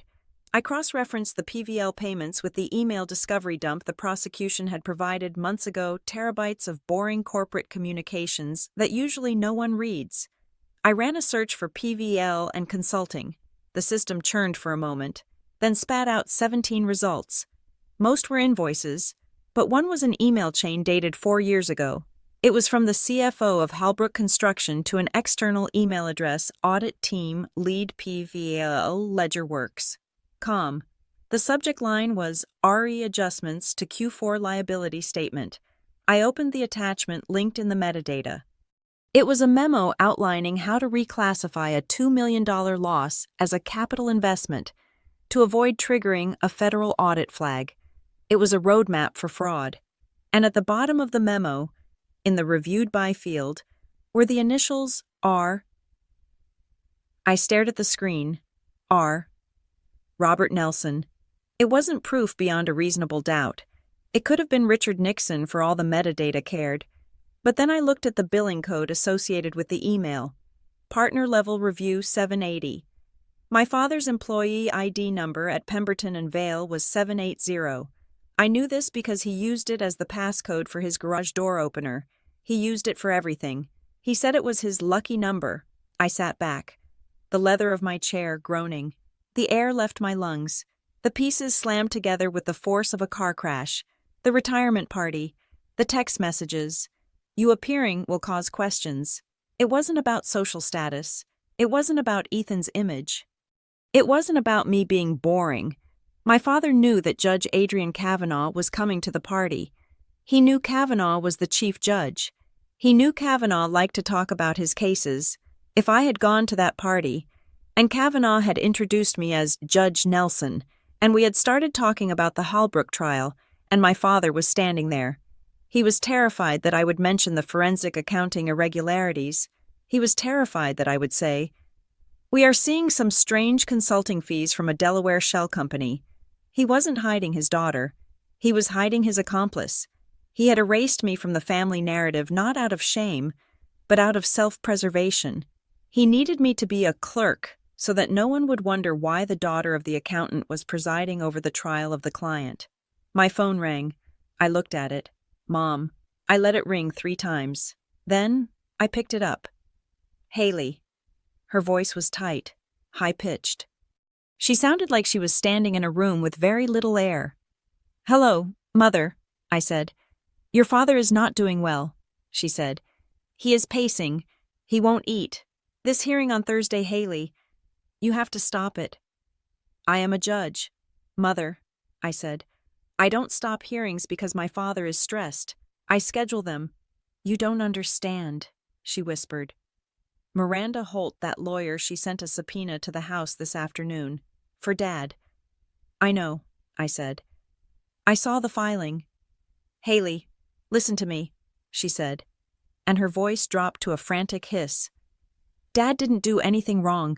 He just signed off on some papers that the partners gave him. It was standard procedure. The client needed the books to look a certain way for the loan.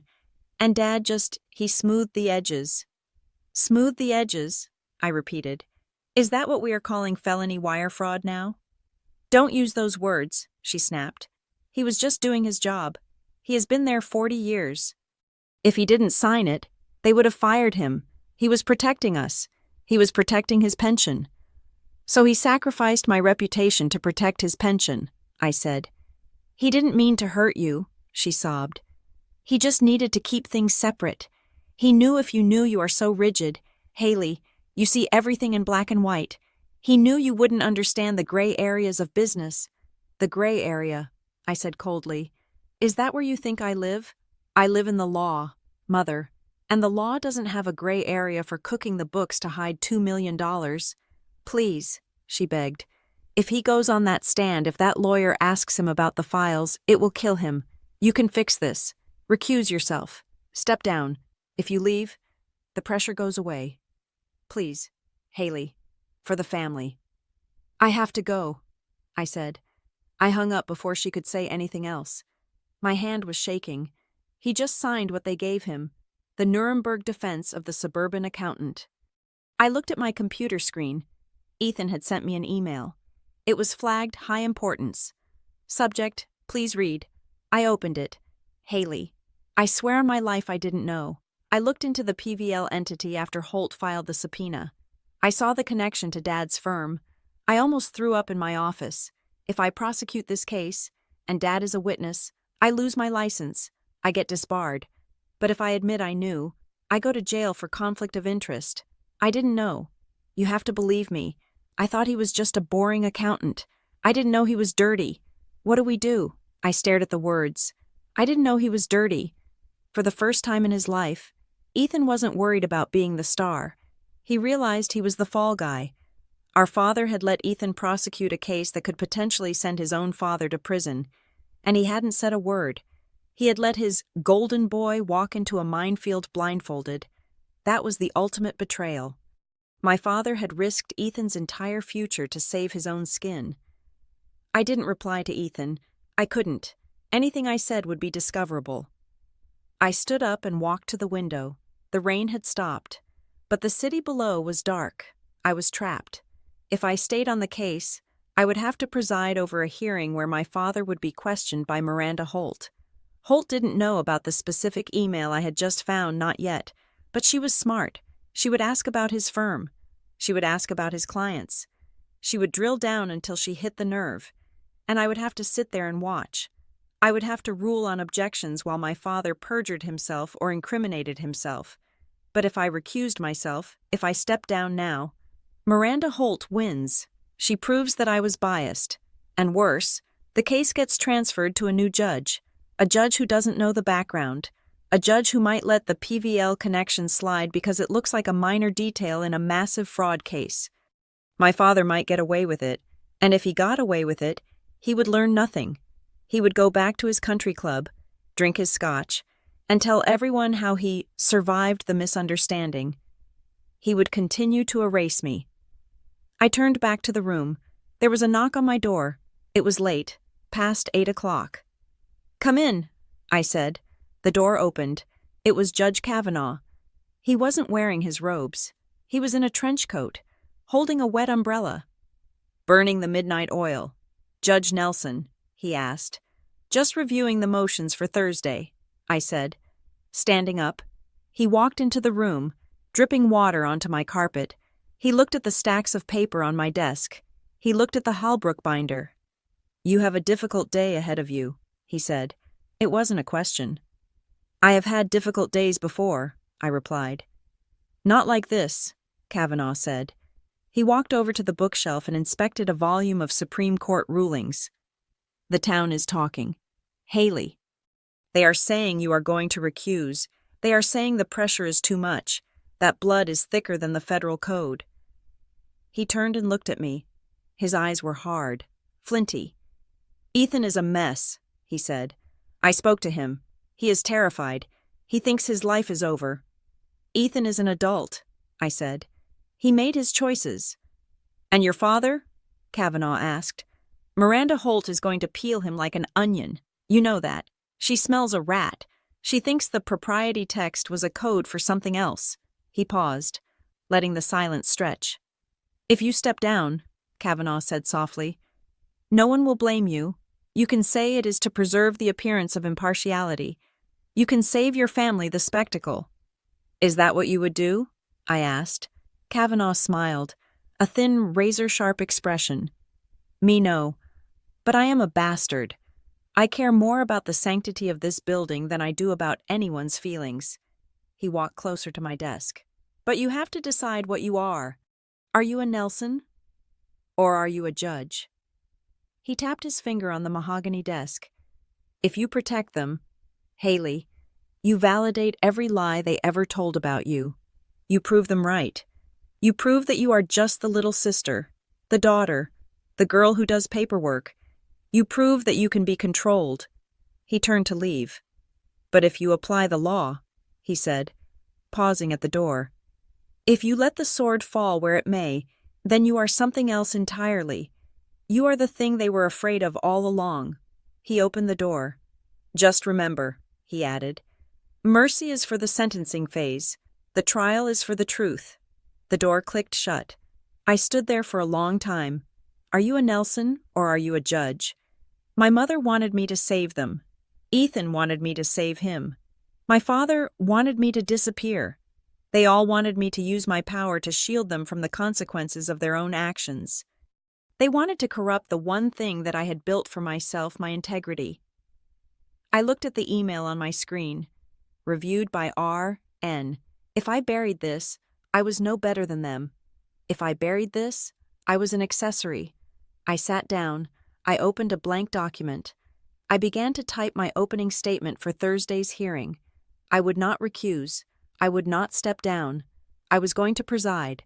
I was going to let Miranda Holt ask her questions. And if she missed the mark, if she failed to ask the right question about PVL consulting, I stopped typing. I looked at the subpoena power of the court. If Holt missed it, I wouldn't. I wasn't going to be the daughter on Thursday. I wasn't going to be the sister. I was going to be the judge.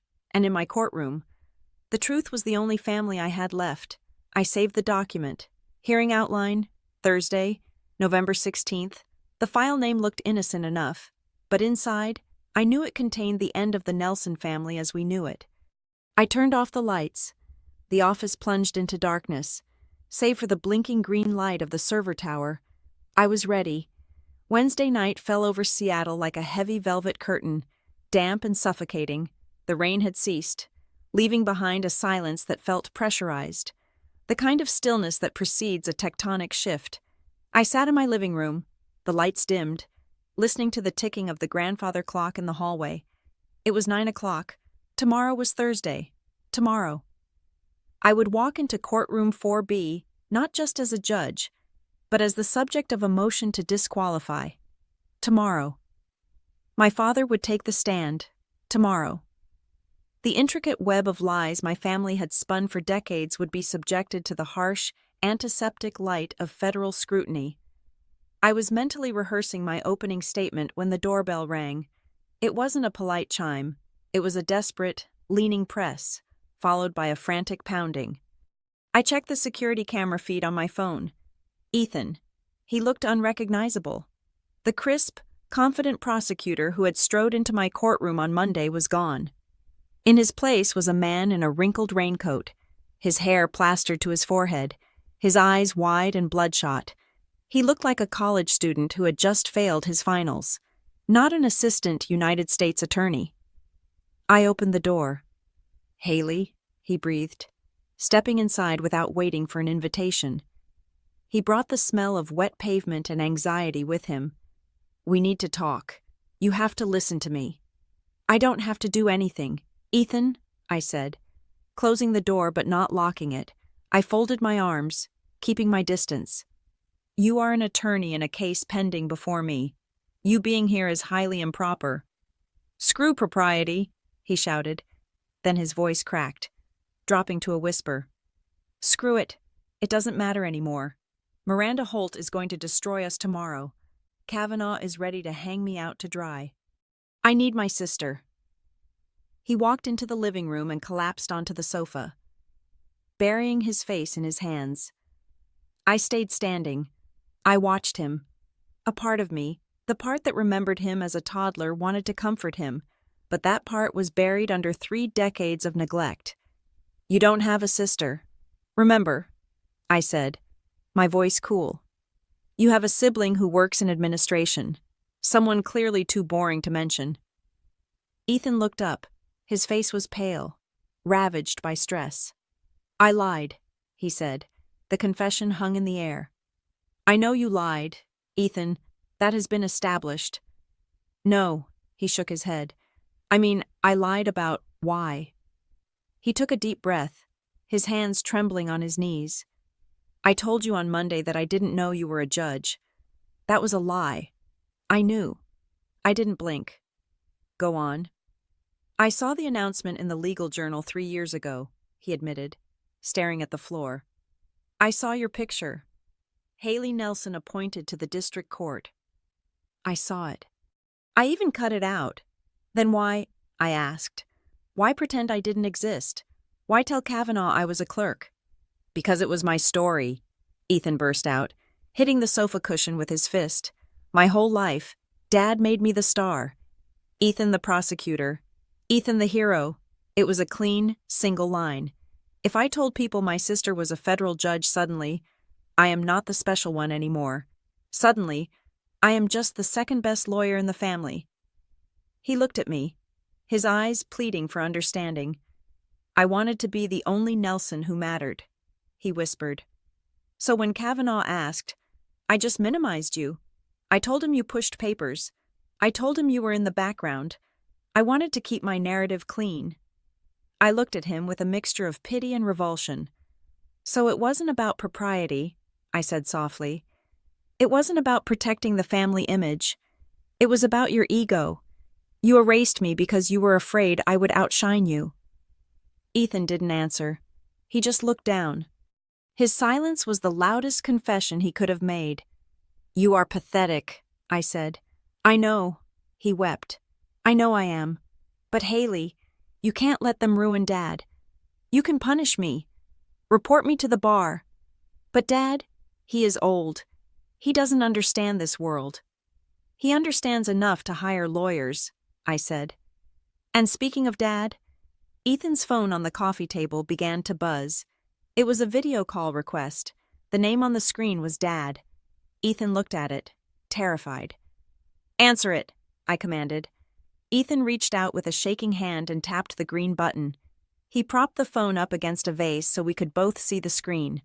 My father's face filled the frame. He was in his study at home. The lighting was yellow and dim. He looked 10 years older than he had on Saturday. Ethan, my father barked.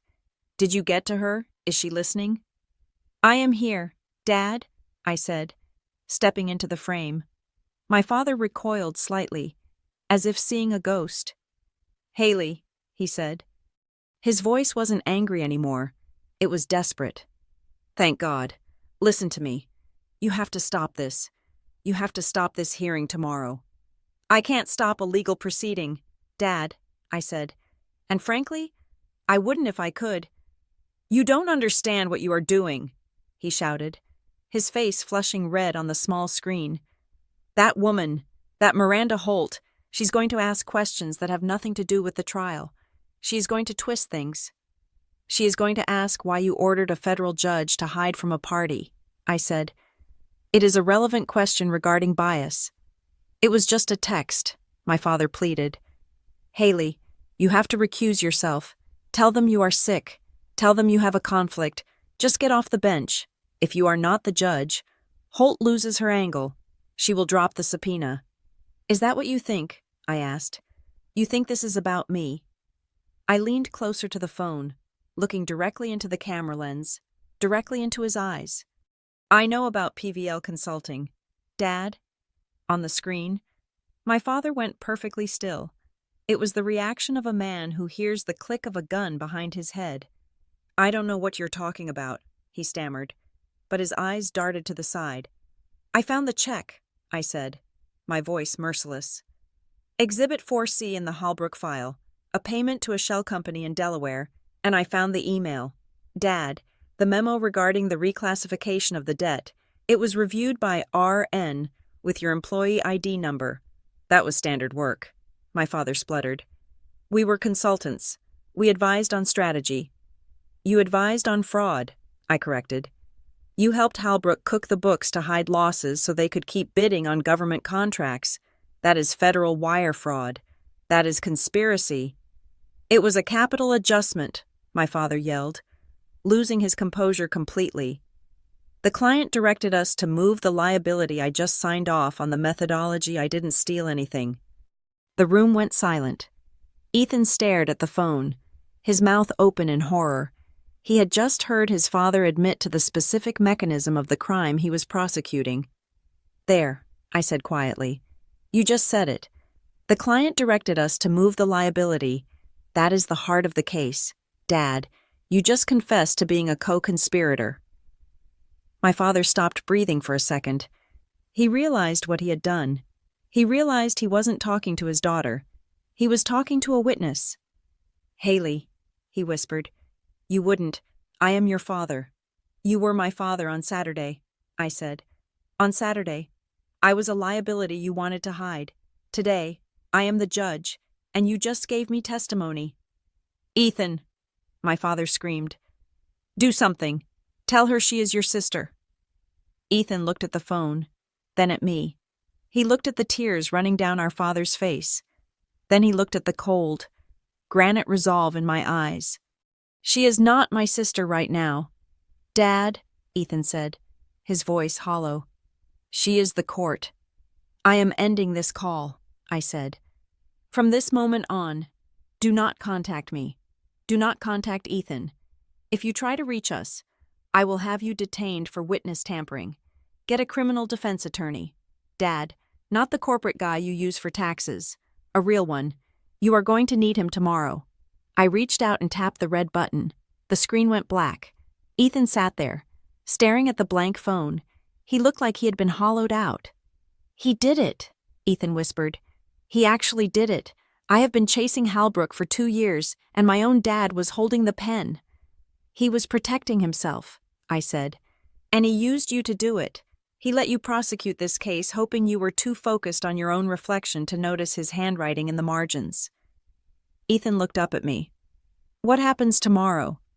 Tomorrow, Miranda Holt calls him to the stand, I said. She doesn't have the email yet, but she will ask about the party. She will ask about the questions he was afraid of. And you are going to sit at the prosecution table, and you are going to listen. I can't, Ethan said. I can't watch him destroy himself. You have no choice, I said. I walked over to the door and opened it, letting the cool night air rush into the stifling room. You are the lead prosecutor.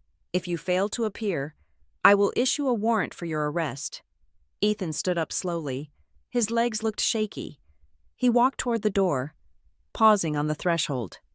Haley, he said, if I go in there tomorrow and Holt asks me about the texts about what I knew, you tell the truth, I said. But if I tell the truth about the texts, I admit I hid our relationship. I admit to an ethics violation. My career is over. Your career was over the moment you decided to lie to Adrian Kavanaugh, I said. Now, the only thing you have left to save is your soul. Do not lie in my courtroom. Ethan, I am warning you. If you perjure yourself to save Dad, or to save your reputation, I will certify the transcript and send it to the Bar Association myself. I will not let you turn my court into a circus. Ethan looked at me. For the first time, he really saw me. He didn't see the little sister he ignored. He didn't see the paperwork girl. He saw a woman who possessed a strength he had never bothered to cultivate. He started to cry again, silent tears tracking through the sweat on his face. I am scared, he whispered. Good, I said. You should be. Justice is terrifying when you have been living a lie. He walked out into the night. I watched him get into his car. He sat there for a long time before starting the engine. I closed the door and locked it. I leaned against the wood, exhaling a breath I felt I had been holding for 3 days. It was done. The lines were drawn. My father had confessed to me. Ethan had crumbled. I walked back to my computer to shut it down for the night. The screen was glowing in the dark room. There was a new notification, a filing alert from the electronic court filing system. Case 24CR912. United States v. Halbrook. Filing supplemental witness list defense. My heart skipped a beat. Miranda Holt was working late, too. I clicked the link. The defense hereby notifies the court and the government of its intent to call the following additional witness for the evidentiary hearing on Thursday. I scanned past my father's name. I scanned past Ethan's name. And then I saw it. The third name. Witness Arthur Vane. Affiliation senior partner. Pemberton and Vale Ledger Works. I stared at the name. Arthur Vane. My father's golf partner. The man who was listed on the incorporation documents for PVL Consulting. The man my father trusted. Miranda Holt didn't just want to embarrass my father. She had found someone on the inside. She had flipped someone at the firm. Arthur Vane wasn't coming to defend my father. He was coming to save himself. He was coming to point the finger. A cold smile touched my lips. Miranda Holt thought she was bringing a witness to prove I was biased. She didn't realize she was bringing the one man who could prove the underlying fraud that connected everything. She was bringing the match that would burn the whole house down. I turned off the monitor. Until court Thursday, I whispered to the empty room. The waiting was over. Tomorrow, the gavel would fall. Thursday morning, 9 o'clock. The atmosphere in courtroom 4B was not just tense, it was combustible. Every seat in the gallery was taken. The press row was overflowing, with reporters sitting on the floor in the aisles, their laptops balanced on their knees. Sketch artists were sharpening their pencils, ready to capture the fall of a dynasty. And there, in the front row, sitting with the stillness of a predator waiting for the kill, was Judge Adrian Kavanaugh. I took the bench. The bailiff called the room to order, but the silence was already absolute. I looked down at the prosecution table. Ethan sat there. He looked like a man who had walked through a hurricane. His suit was pressed, but his face was gaunt, his eyes hollow. He didn't look at the gallery. He didn't look at Kavanaugh. He looked at his hands, at the defense table. Miranda Holt looked electric. She sensed weakness. She sensed a mistrial. "We are on the record," I said, my voice steady, amplified through the silent room.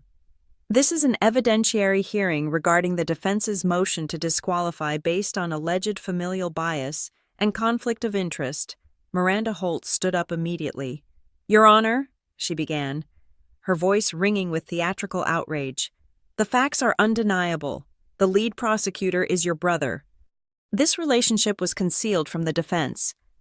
We have submitted evidence text messages that show a coordinated effort by the Nelson family to hide this relationship from the public and from the court.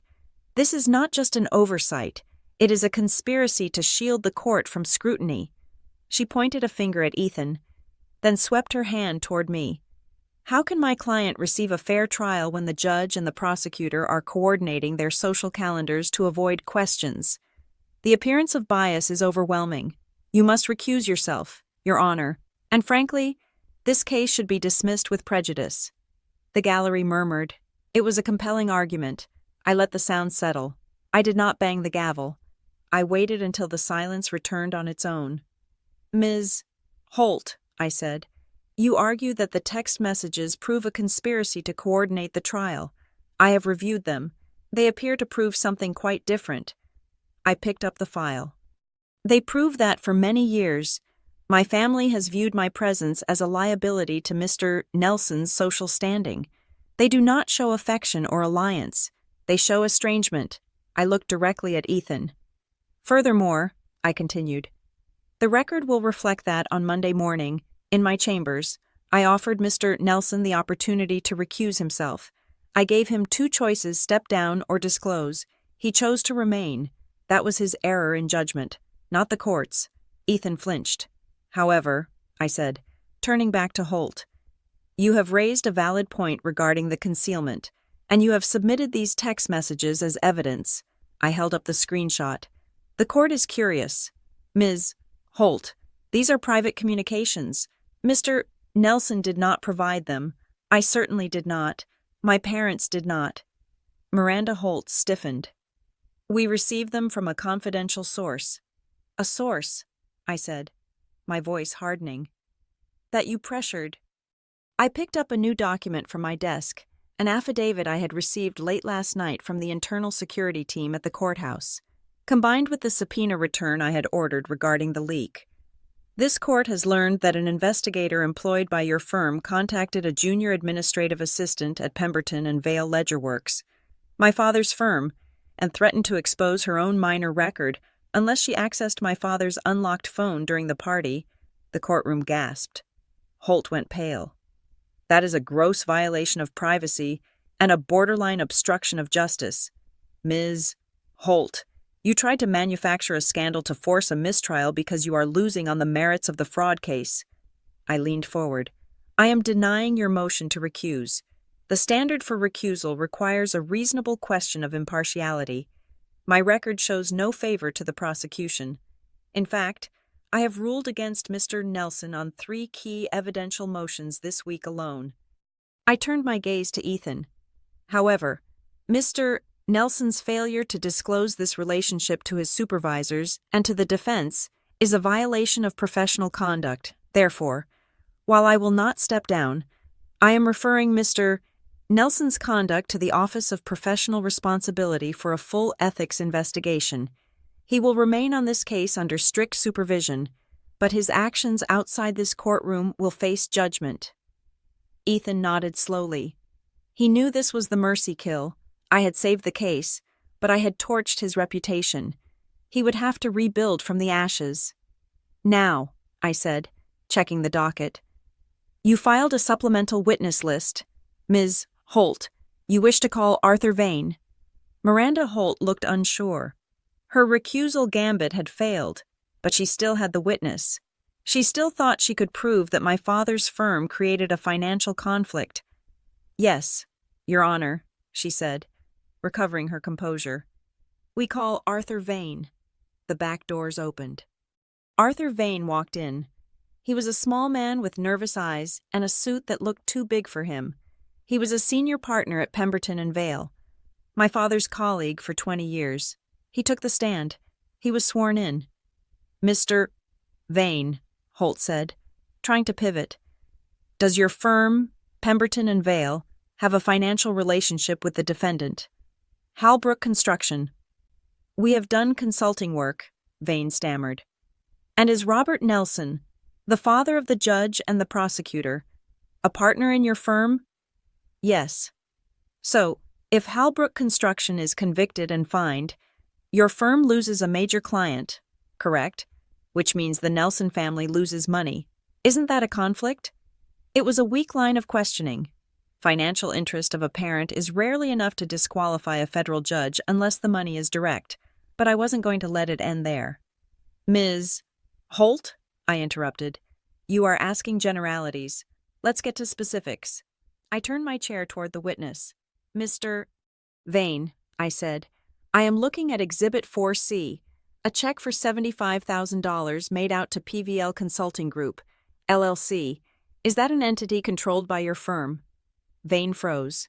He looked at me. Then he looked at the gallery. I followed his gaze. My father was sitting in the third row. He looked like a statue made of ash. Mr. Vane, I repeated, you are under oath.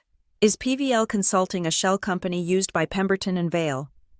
Yes, Vane whispered. And I have here a discovery document, I continued, holding up the email printout I had found.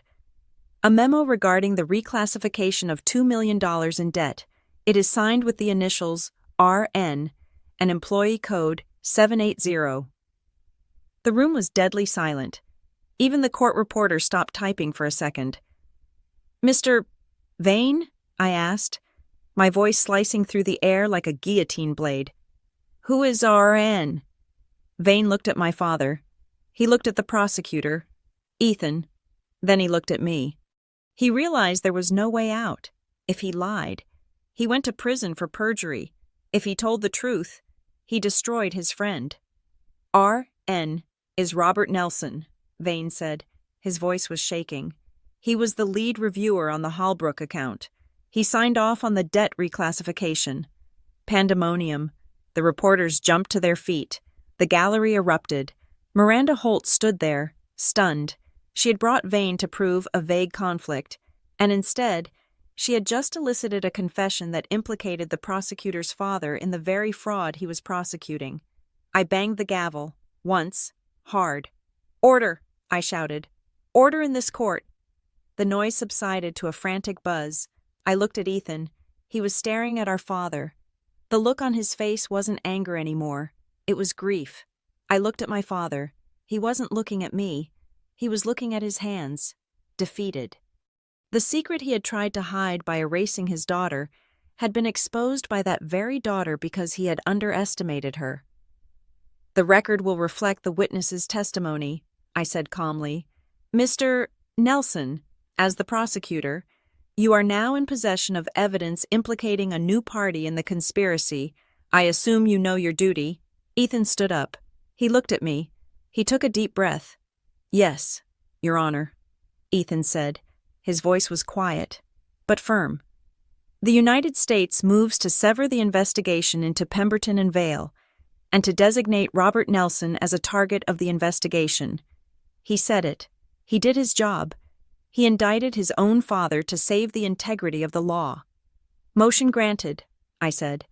I looked at Judge Kavanaugh in the front row. He wasn't smiling. He gave me a single, slow nod. It was a salute. The aftermath was swift and brutal, as justice often is. The Halbrook trial concluded 3 weeks later. Thomas Halbrook was found guilty on all counts. He was sentenced to 15 years in federal prison. My father, Robert Nelson, did not go to trial. Confronted with the testimony of Arthur Vane and the evidence I had preserved on the record, he accepted a plea deal. He pleaded guilty to 1 count of conspiracy to commit wire fraud because of his age and cooperation. He received a reduced sentence, 2 years of home confinement, and the forfeiture of his entire pension. The retirement party at the country club was the last social event he ever attended. Ethan was not fired, but he was not promoted. The Office of Professional Responsibility issued him a severe reprimand for failing to disclose the family relationship. He was transferred out of the white-collar division and moved to the Civil Litigation Bureau, a less glamorous, quieter role. He lost the star status, but he kept his license, and me, I stayed on the bench. A month after the trial, I went to my parents' house. My father was sitting in his armchair, an electronic monitoring bracelet on his ankle.